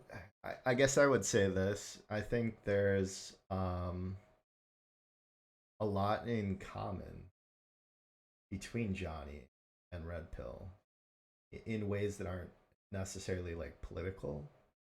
but Hmm. just in the way that they kind of conduct themselves, they're open to like. Exactly. I think it's a good pairing for discussion. I Mm, think there's a couple people who've like PM me and asked me to ban him from like the Twitch discussion, and I'm like, no, like not because and like people go, oh, you can't agree with something. Oh, I don't agree with the stuff he's saying, but that's not the point. I'm not going to ban someone for having an opinion I disagree with. I mean, look at the stream we had today. There were people who were saying that equating Johnny being trans with pedophiles, right, and so it's the same thing. right, And I don't understand how anyone cannot make. I mean, I hope it's clear that the distinction is children are not able to consent. right. Adults are able to consent. Sure. I think they're trying to collate, the past idea that uh, trans or being gay or whatever was a mental illness. I think that's a poor assessment. You're comparing the two. But I could see in a debate format, if we were doing like traditional debate format, that question would have to be answered. And I will also say this: I don't think her answer was strong enough to really convince somebody in a debate forum.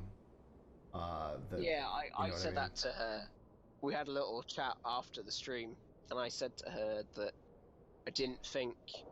I don't know how to. I'm not going to try and put it into words here. Like, I don't know how to rationalize the difference, Mm, except for the consent argument, right? right, But obviously, people who say that obviously being trans is obviously gender dysphoria and it's a mental condition, right? right, Say that they should be treated. But I think, and like I said, this is where I fall down in a sense because I don't know how to rationalize that mm, in a way that's not equating the two. right, But like I say, the thing is that it doesn't hurt anybody if someone wants to identify as a different gender to the one they're assigned at birth, right? right, But if you want to abuse children as your thing, well, by definition, there's a victim there. right. Right. It's more of a self reflection when you're trans, or it is a Exactly. self reflection when you're trans, as opposed to being something that impacts the outside world. And like I said in the chat, like if you want to be like a pyromaniac, for example, right? That doesn't mean you should get equal access to burn down, equal access to buildings to burn them down, right? Right. It doesn't, if you have a penchant for murder, it doesn't mean you should be getting people to murder. I'm sure some people would say that's how they should handle death row, Punch right? first. Ask questions while punching. Um, I think it's a hard one to debate, but I feel Mm, like there's, and I do think though, if someone is obviously attracted to children, the only thing I can say that I respect about the map movement is at least that they're being out about it, right? right. But I feel like rather than them trying to get recognition and have their condition normalized, they should be getting help Right. and being in like I don't know what you'd call it, like Maps Anonymous or whatever. The other question I would have is, it, and maybe I'm completely incorrect on like the history of it because I haven't paid too much attention, but it seems like the trans community has kind of co-opted the LGBT community, if that makes any sense. What is to say that, um, even maybe in small sects, the Mhm. LGBT community gets co-opted by the maps community and starts Well, to develop. that's what they're trying to do, right? Right, exactly. And I, and is accepted by the LGBT community, and it develops this sort of like this power probe into that community where maybe they're undercover for a while, but then they start to develop this like outing, right? mm, Um, yeah, what happens then? And do we really think that the other question is, why are they targeting your community? Well, what my community? I don't have any. Well, not your I community, don't not have a your community. right, That community. that community. Well, I feel like because obviously the whole community for like LGBT, right? The point is there aren't that many, lesbians, gay people, bi transsexual people, right? Mm. They're a small percentage of the population. So the only way that they can really help their voice get heard is by banding together under like one banner. Mm-hmm. But again, the thing that's common amongst LGBT Q, plus, whatever letters Right. we're on at the moment, is that what they do doesn't hurt anybody. What they do is a personal choice. Mm-hmm. It doesn't affect anyone else except themselves, right? Sure. Now, obviously, adding P to that list of letters is different in that their activity requires a victim to fulfill their particular orientation, right? Sure. And people go, oh, well, they're not victims. And I was like, they are. Because they can't give consent. Right. Therefore it's child molestation, and therefore they are victims of child molestation, right?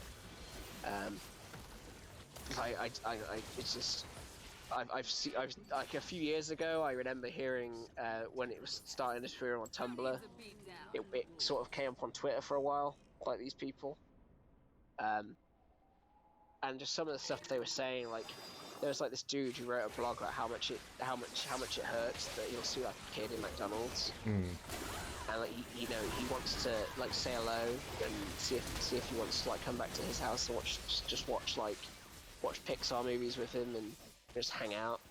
They can't because of just society won't let him. It's like, yeah, because that's a child. Right. And you're a grown ass man. I mean, you said you have a child, kind of son. I think you said. Yes. Like, if some dude came up, like I don't know, even if he was like around, like, I don't know how old you are, but like if he's my age, around 26, I think that's what the age this dude was, 27 at the time. Came up to your son when he was about 4 or 5 years old and said, "Hey, can your son come around my house to watch like movies?" I mean, if I was a parent, I'd be tempted to tell the guy to fuck off, and if he comes in here and near my kid, I'm gonna punch her in the fucking nose. Right. No, I think like, I think unless you're an insane person, that would be the typical reaction. Like, I think like if they have this, affliction, right? I'm gonna be nice and call it an affliction. Then they should be getting help for it because it does hurt people. Like, there's people who do, what's it called? People who get cancer and just accept it because it's God's will and all that. And I'm like, that's fine. You want to accept you've got cancer? That's fine, because you having cancer doesn't hurt anybody except yourself. But it was kind of like, I don't know if you've heard of Typhoid Mary. No. What is that? So Typhoid Mary was a very interesting civil case, basically, in a sense. She was a carrier of the typhoid infection in New York, and she was responsible for at least 2 outbreaks of typhoid in New York. She was a cook, so she'd go to work and infect people as a cook. And then she was basically, they traced a huge outbreak back to her specifically. She was told she wasn't allowed to work in the kitchen. She could do other work. This is serious. The Typhoid Mary, if you want to Google it. Is this like the bugging phenomenon with HIV? Oh, I don't know about that. So. Okay, go on with Typhoid Mary, and I'll talk about. So what happened with typhoid? So anyway, a few years later, another outbreak came up, and what happened was she basically assumed a new identity and started working in kitchens. And then started infecting more people. But she was aware that she wasn't supposed to. She kept moving around houses and changing her identity, so it made it very hard for the authorities to find her. And they ended up when they finally tracked her down, they ended up keeping her in isolation for the rest of her life. Really? Yeah. Because she was deemed like a public health risk. Right, right. So they kept her in. But the difference there, right, is Typhoid Mary having a highly contagious disease that at the time there was no cure for, was affecting other people, right? Right. So in a lot of ways, I'm going to say that these maps are in the same camp as. So would you advocate for locking them up then? Well, so Typhoid Mary got locked up because she inflicted her condition, her damaging condition onto others, right? If she'd have just continued to work in an environment that didn't, create a source for infection, like she was basically doing like scullery work, so making beds and things like that, but it didn't pay as much as working in the kitchen as a cook, so that's why she only did it for economic reasons, but, in the process she killed. You can argue that, okay, she didn't kill them directly, but if she had, the fact of the matter is that the outbreak was caused by her. Like, she is solely responsible for that outbreak. Not how it spread after the fact, but the initial start of it, right? And I guess in the same way, if you're a map and you obviously, and you're you're going out of your way and abusing a child and trying to justify it, well, you're even if that child says they can't give consent, right? Right. And they don't understand, right? That's the whole point. They're damaging that person, the little person, right? And I do think, then they should be locked up because that was paedophilia. I don't think they should be arrested for being maps. I think if they've obviously got that condition, then they should identify it and get help for it. But the problem is there's such a stigma around it at the moment that even just acknowledging it is negative, right? So, like I said in the stream really early on, I said I can respect them for coming out and saying that that's who they are, but I don't think the way that they're then going about it is to say they should be allowed to have that access, allowed to express that, as like be out and proud about being. No, you can't be out and proud about it because you're hurt because what you want hurts people. It'd be as if Typhoid Mary was spitting in everybody's soup and saying "fuck off." I've got typhoid. I've got typhoid and I'm proud. Right? Yeah. Ironically, I can guarantee that if she was alive today, there would actually be people who had. That's how fucked up this shit is. Speaking of which, I was talking about the bugging phenomenon. So basically, people with HIV will intentionally give HIV to other people, and some of these people are asking to be infected. It's like some sort of kink. I haven't looked into it too much. Maybe you can do some research on it and we can have a discussion. I've heard about it, mostly anecdotally, but I've definitely heard about people who are into having sex with people, into having sex with people who have HIV to try and get infected for some reason. And I don't know, the difference with the bugging thing, if it's, again, it's a really interesting thing, right? If it's an adult having consensual sex with another adult who's got a disease and, like, they're aware of that up front, that's what they're getting into. But couldn't you also argue that, just the same as Typhoid Mary, they are then putting the public at risk if they were to ever have sex with somebody who does not? True, but I think, again, like I said, my caveat at the start was if a consenting adult is having sex with another consenting adult with the express purpose of getting AIDS consciously, that's fine. But if obviously that person then decides to spread that to other people without disclosing it, then I don't know what the current law is, but I'm pretty sure they're trying to bring in laws that make that a crime, right? Because I would hope so. But yeah, I think that's the distinction, right? Again, it's kind of like I said in the stream, that there's a 47-year-old man who had a wife and kids, but suddenly decided he wanted to identify as a 3-year-old. and he likes to wear nappy. He dresses up like a little girl. It's one of the most weird things I've ever seen. Like a 47-year-old man with like pigtails and has a daddy. So you pay. I don't know how the relationship works. Is it a sexual relationship? Yeah. He has a sexual relationship with another man, but he's not gay. Because when they're having sex, he's a girl. He's a girl. Okay. And like again, like I can't say I can honestly say I don't understand it. Honestly say can't even say I think that's right. But at the same time, they are not hurting anybody. Except potentially like this guy's family might be hurting, but like they can either accept him or disown him. Like that's their business. Right. But yeah, they like I said, I can accept that that's a thing because they are two consenting adults, even if one of them identifies as a 3-year-old. So what a world we live in. I think, like, obviously these people have always existed, right? It's just the internet has made it so much easier for them to get a spotlight on them. Before they were subjugated to the Jerry Springer show, and now they've got their own. Yeah, I think Jerry Springer's got a lot to answer for. Right. Because, well, like, what was it, that girl on Dr. Phil, the cashier outside girl? And I've heard people on Twitter saying like counting down the days till she's 18, and I'm like, dude, like she was 13 at the time. I think she's 15 now,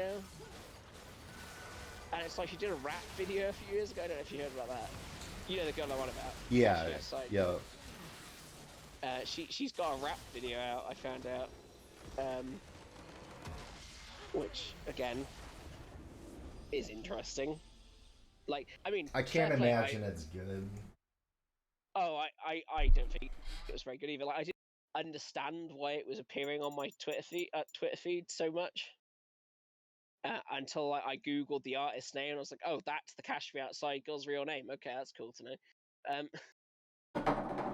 But it was then that because I'd heard people saying that she was, like, you know, attractive. I don't think attractive, but I'd heard people saying they thought she was attractive or that. And it was only when I obviously googled her name and found the Wikipedia page about her that I realized that she's under 18. Mm. And then I was like, what the hell? Oh, I don't get it. It's kind of like I remember when Hannah like people talked about Hannah Montana and Miley Cyrus back when she was doing like Disney Channel stuff. Right. People were obviously saying they found her attractive, but I'm like, again, child. Disintegration. It's a child. I mean, I was a child at the time, and I was still, you know, I was probably like 17 at the time. So like, you know, and at the time again, like I'm a year younger than Miley Cyrus, right? So right.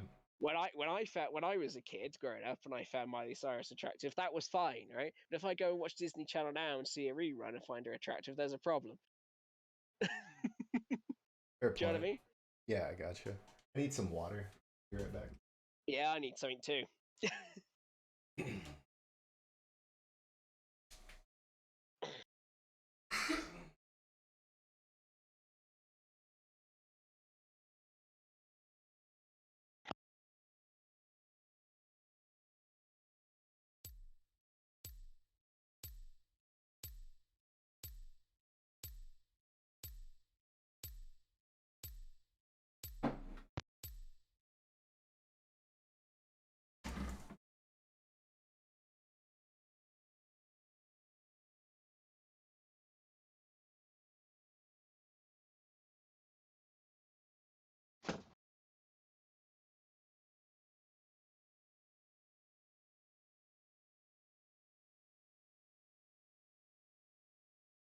Welcome back, my dude. I think. Hello. Oh, how you doing?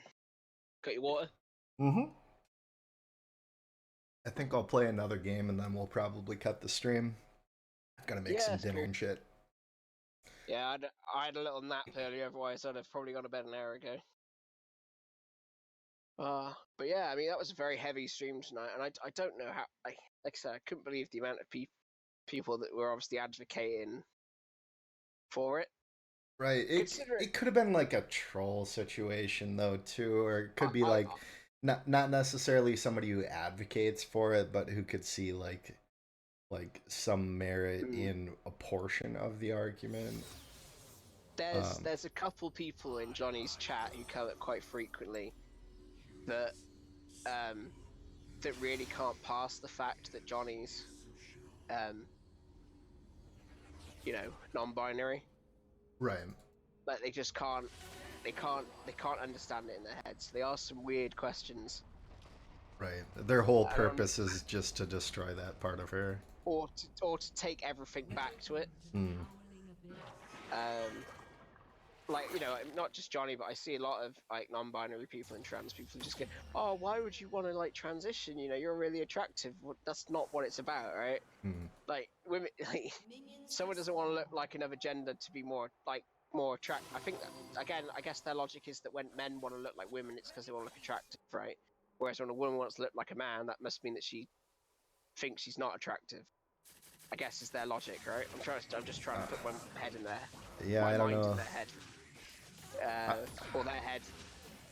I Yeah. guess as a man who's seen transition transitioned men Mhm. and who finds them very much the opposite of attractive, I can't buy that like Mm. philosophy. I think But it's more along like just feeling who you feel like you are, I guess. exactly. I mean, like I follow Blair White, is one of the YouTubers I follow. I don't know if you're familiar. I've heard the name.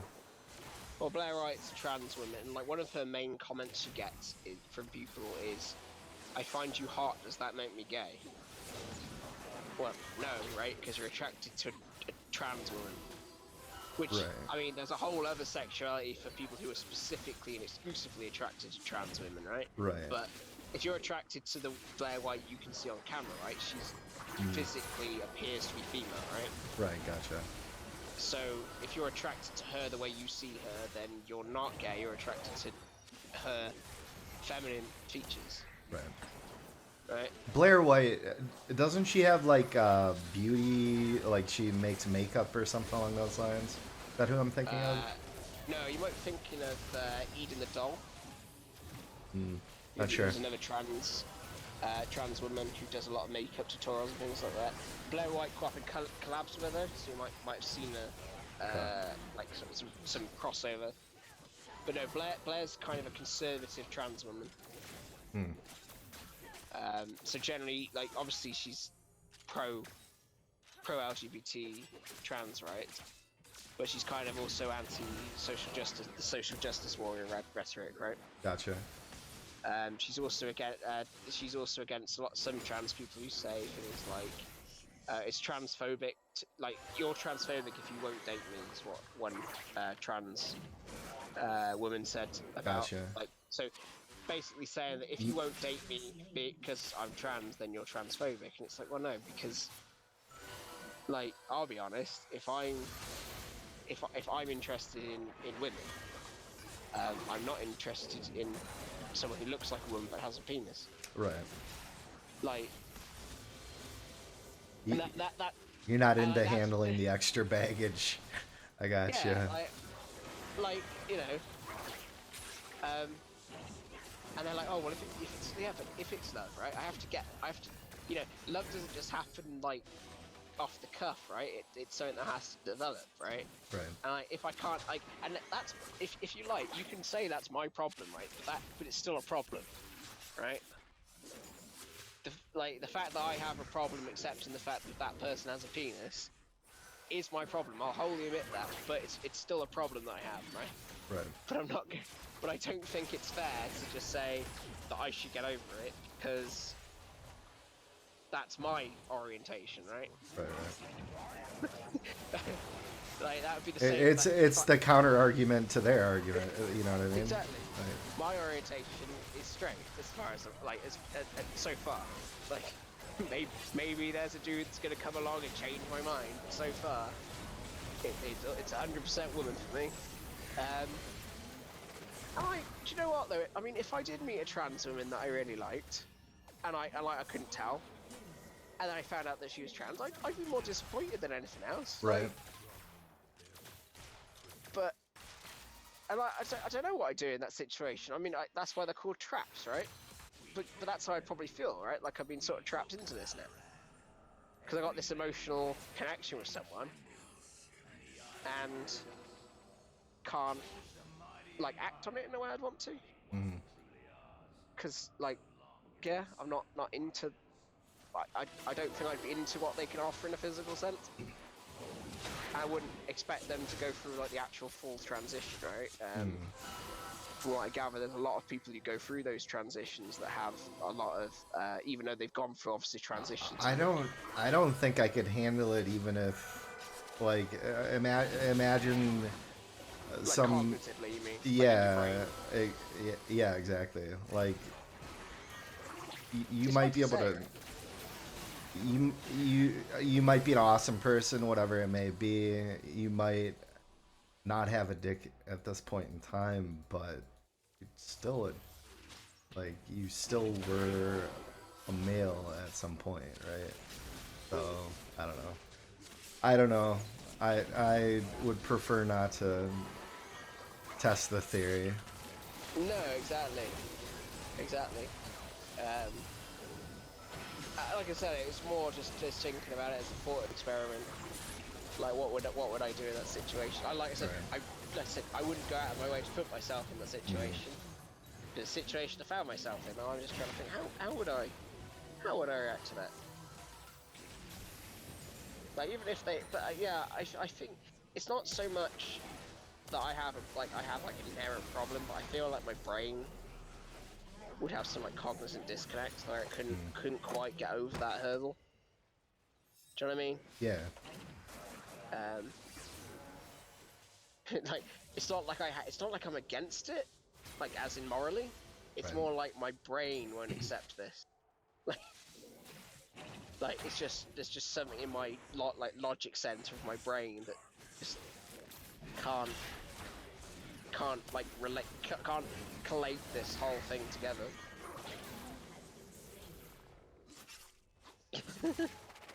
Sorry, just thinking about it. Ah, dude. Things we talk about at 1:30 in the morning.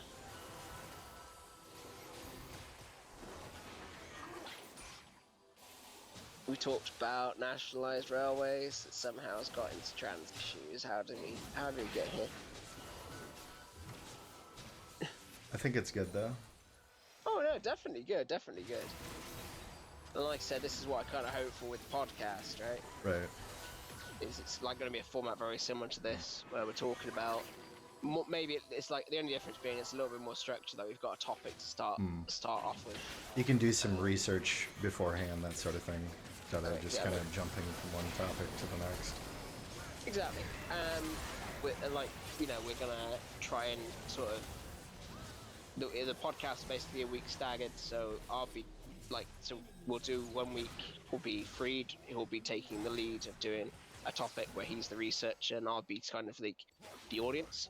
I've done some like baseline research to make sure I'm not clueless, but like I'll for all intents and purposes be effectively lay at that point. Be just supposed to be a regular Joe and kind of help partially be someone for him to talk to and get responses out of, but also I'll be there to go through the chat, relay questions the chat's got to him.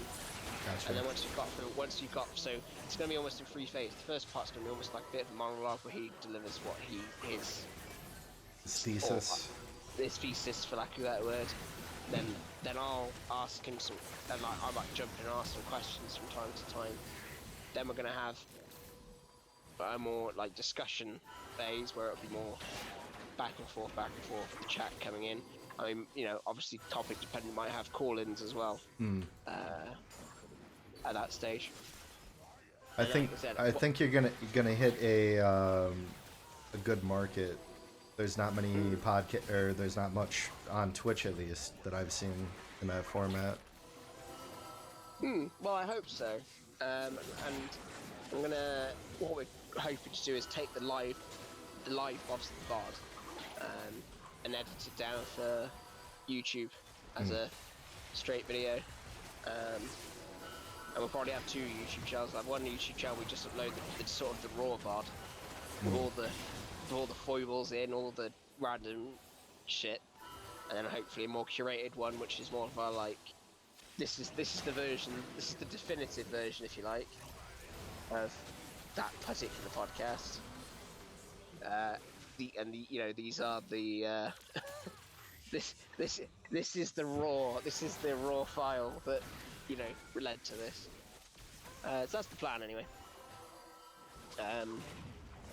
Because I think that's one of the things that we're trying to do with Johnny's stream is get more of it onto YouTube, get more clips. Does she have a YouTube channel? Yeah, Johnny Wicked does have a YouTube channel. Okay. It's Johnny Wicked on YouTube. Makes sense. Hashtag plug. Yeah, so it's all about going together, having a discussion. Like me and Free do quite often talk like we're talking now about lots of different things. We have a mutual respect for the movie Fight Club, which I'm sure will come up in many a podcast.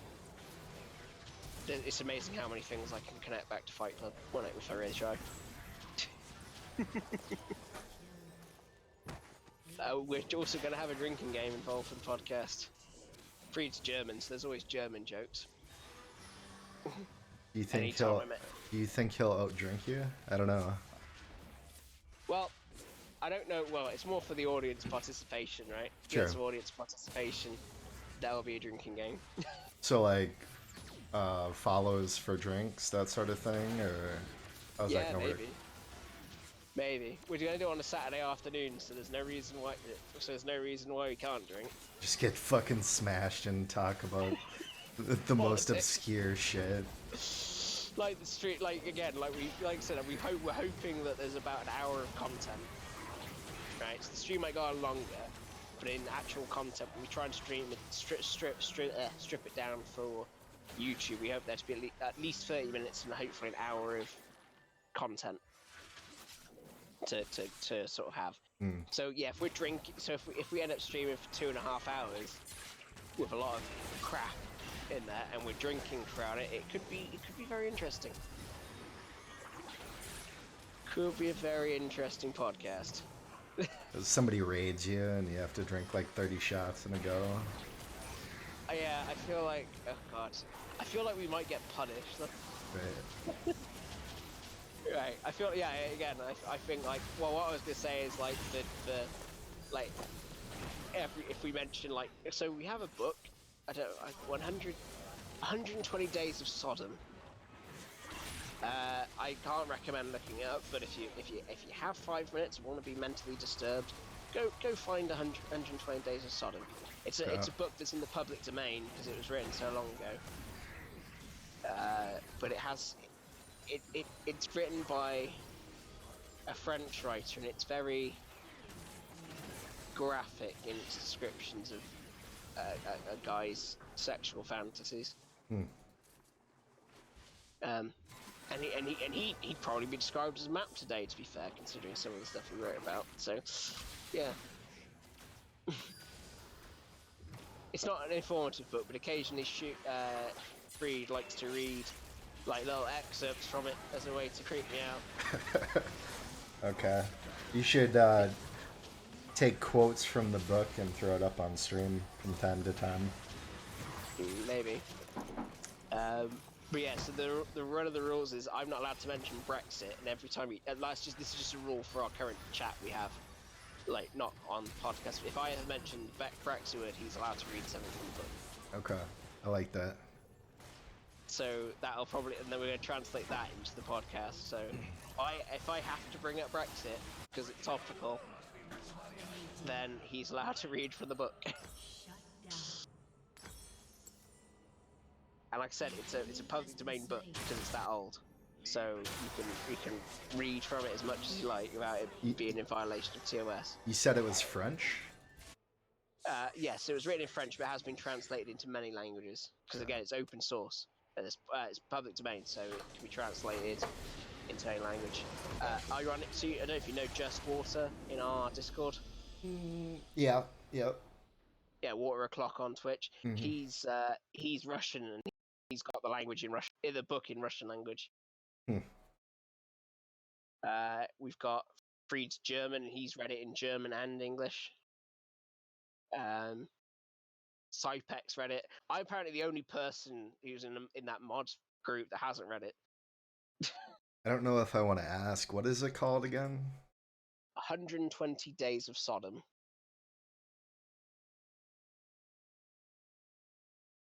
All right. Well, I might check that out. Yeah, I was gonna say. I don't think there's any images because it's a book, but I don't know if I necessarily bring it up on. All right.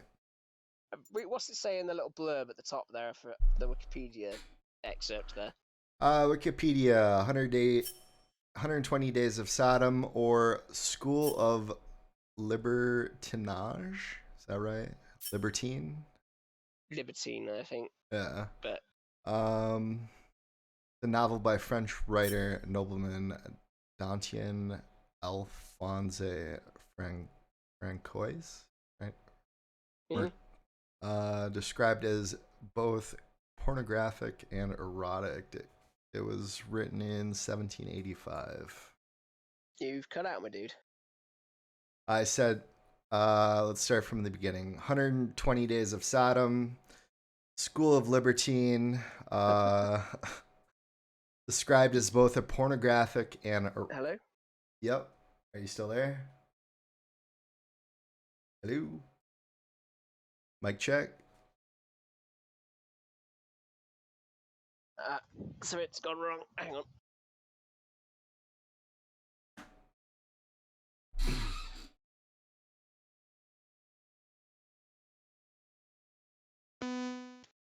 Hello? Hello? Do you hear me now? I do.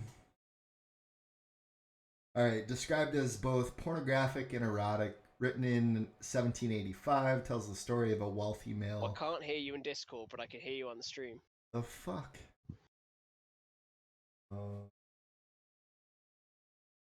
Not muted. I'm not sure. I think it's on your end. So I can respond to you, but... Gonna be a little delayed, I gotcha. It tells the story of wealthy male libertines who resolve to experience the ultimate sexual gratification in orgies. To do this, they seal themselves away for 4 months in the inaccessible castle in the heart of the Black Forest, with a harem of 36 victims, mostly male and female teenagers, and engage 4 female brothel keepers to keep the stories of their lives and adventures. The woman's narratives from an inspiration for the sexual abuse and torture of the victims, which gradually mounts in intensity and ends in their slaughter. Coming to a cinema near you. But actually, it's funny you say that. A lot of people who do like the Hostel movies and things like that like use this as like inspiration for some of the scenes they put together. I don't know if you ever seen Hostel 1, 2, and 3.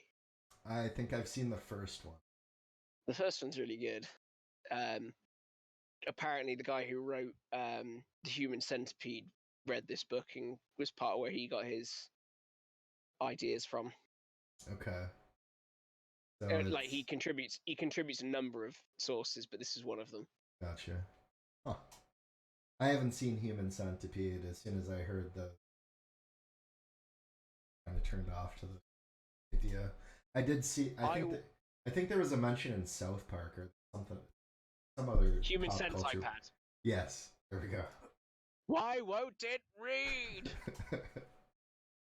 Yeah, that's a joke about how everyone in South Park apparently reads the end user license agreement. except for like one of the boys in South Park and 2 other people in the entire world. So they basically accept the user agreement where it says that they'll be abducted and used in experiments by Apple.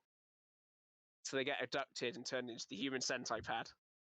So it's basically a Japanese dude with a little boy in the middle and then like a woman on the end who are attached mouth to anus. But the dude in the front has an iPad strapped to his head. And it's the human Sentai pad. I don't know, is this TOS? I tried to resist, but burrito is too delicious. Don't know. We have to unveil this thing tomorrow. It better be reading by then. I think I'm gonna finish the stream by watching the human Sentai pad. You sick?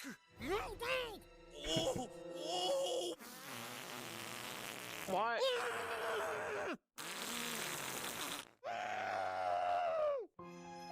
Today. Alright. That's it. That's it, folks. We're gonna kill the stream there.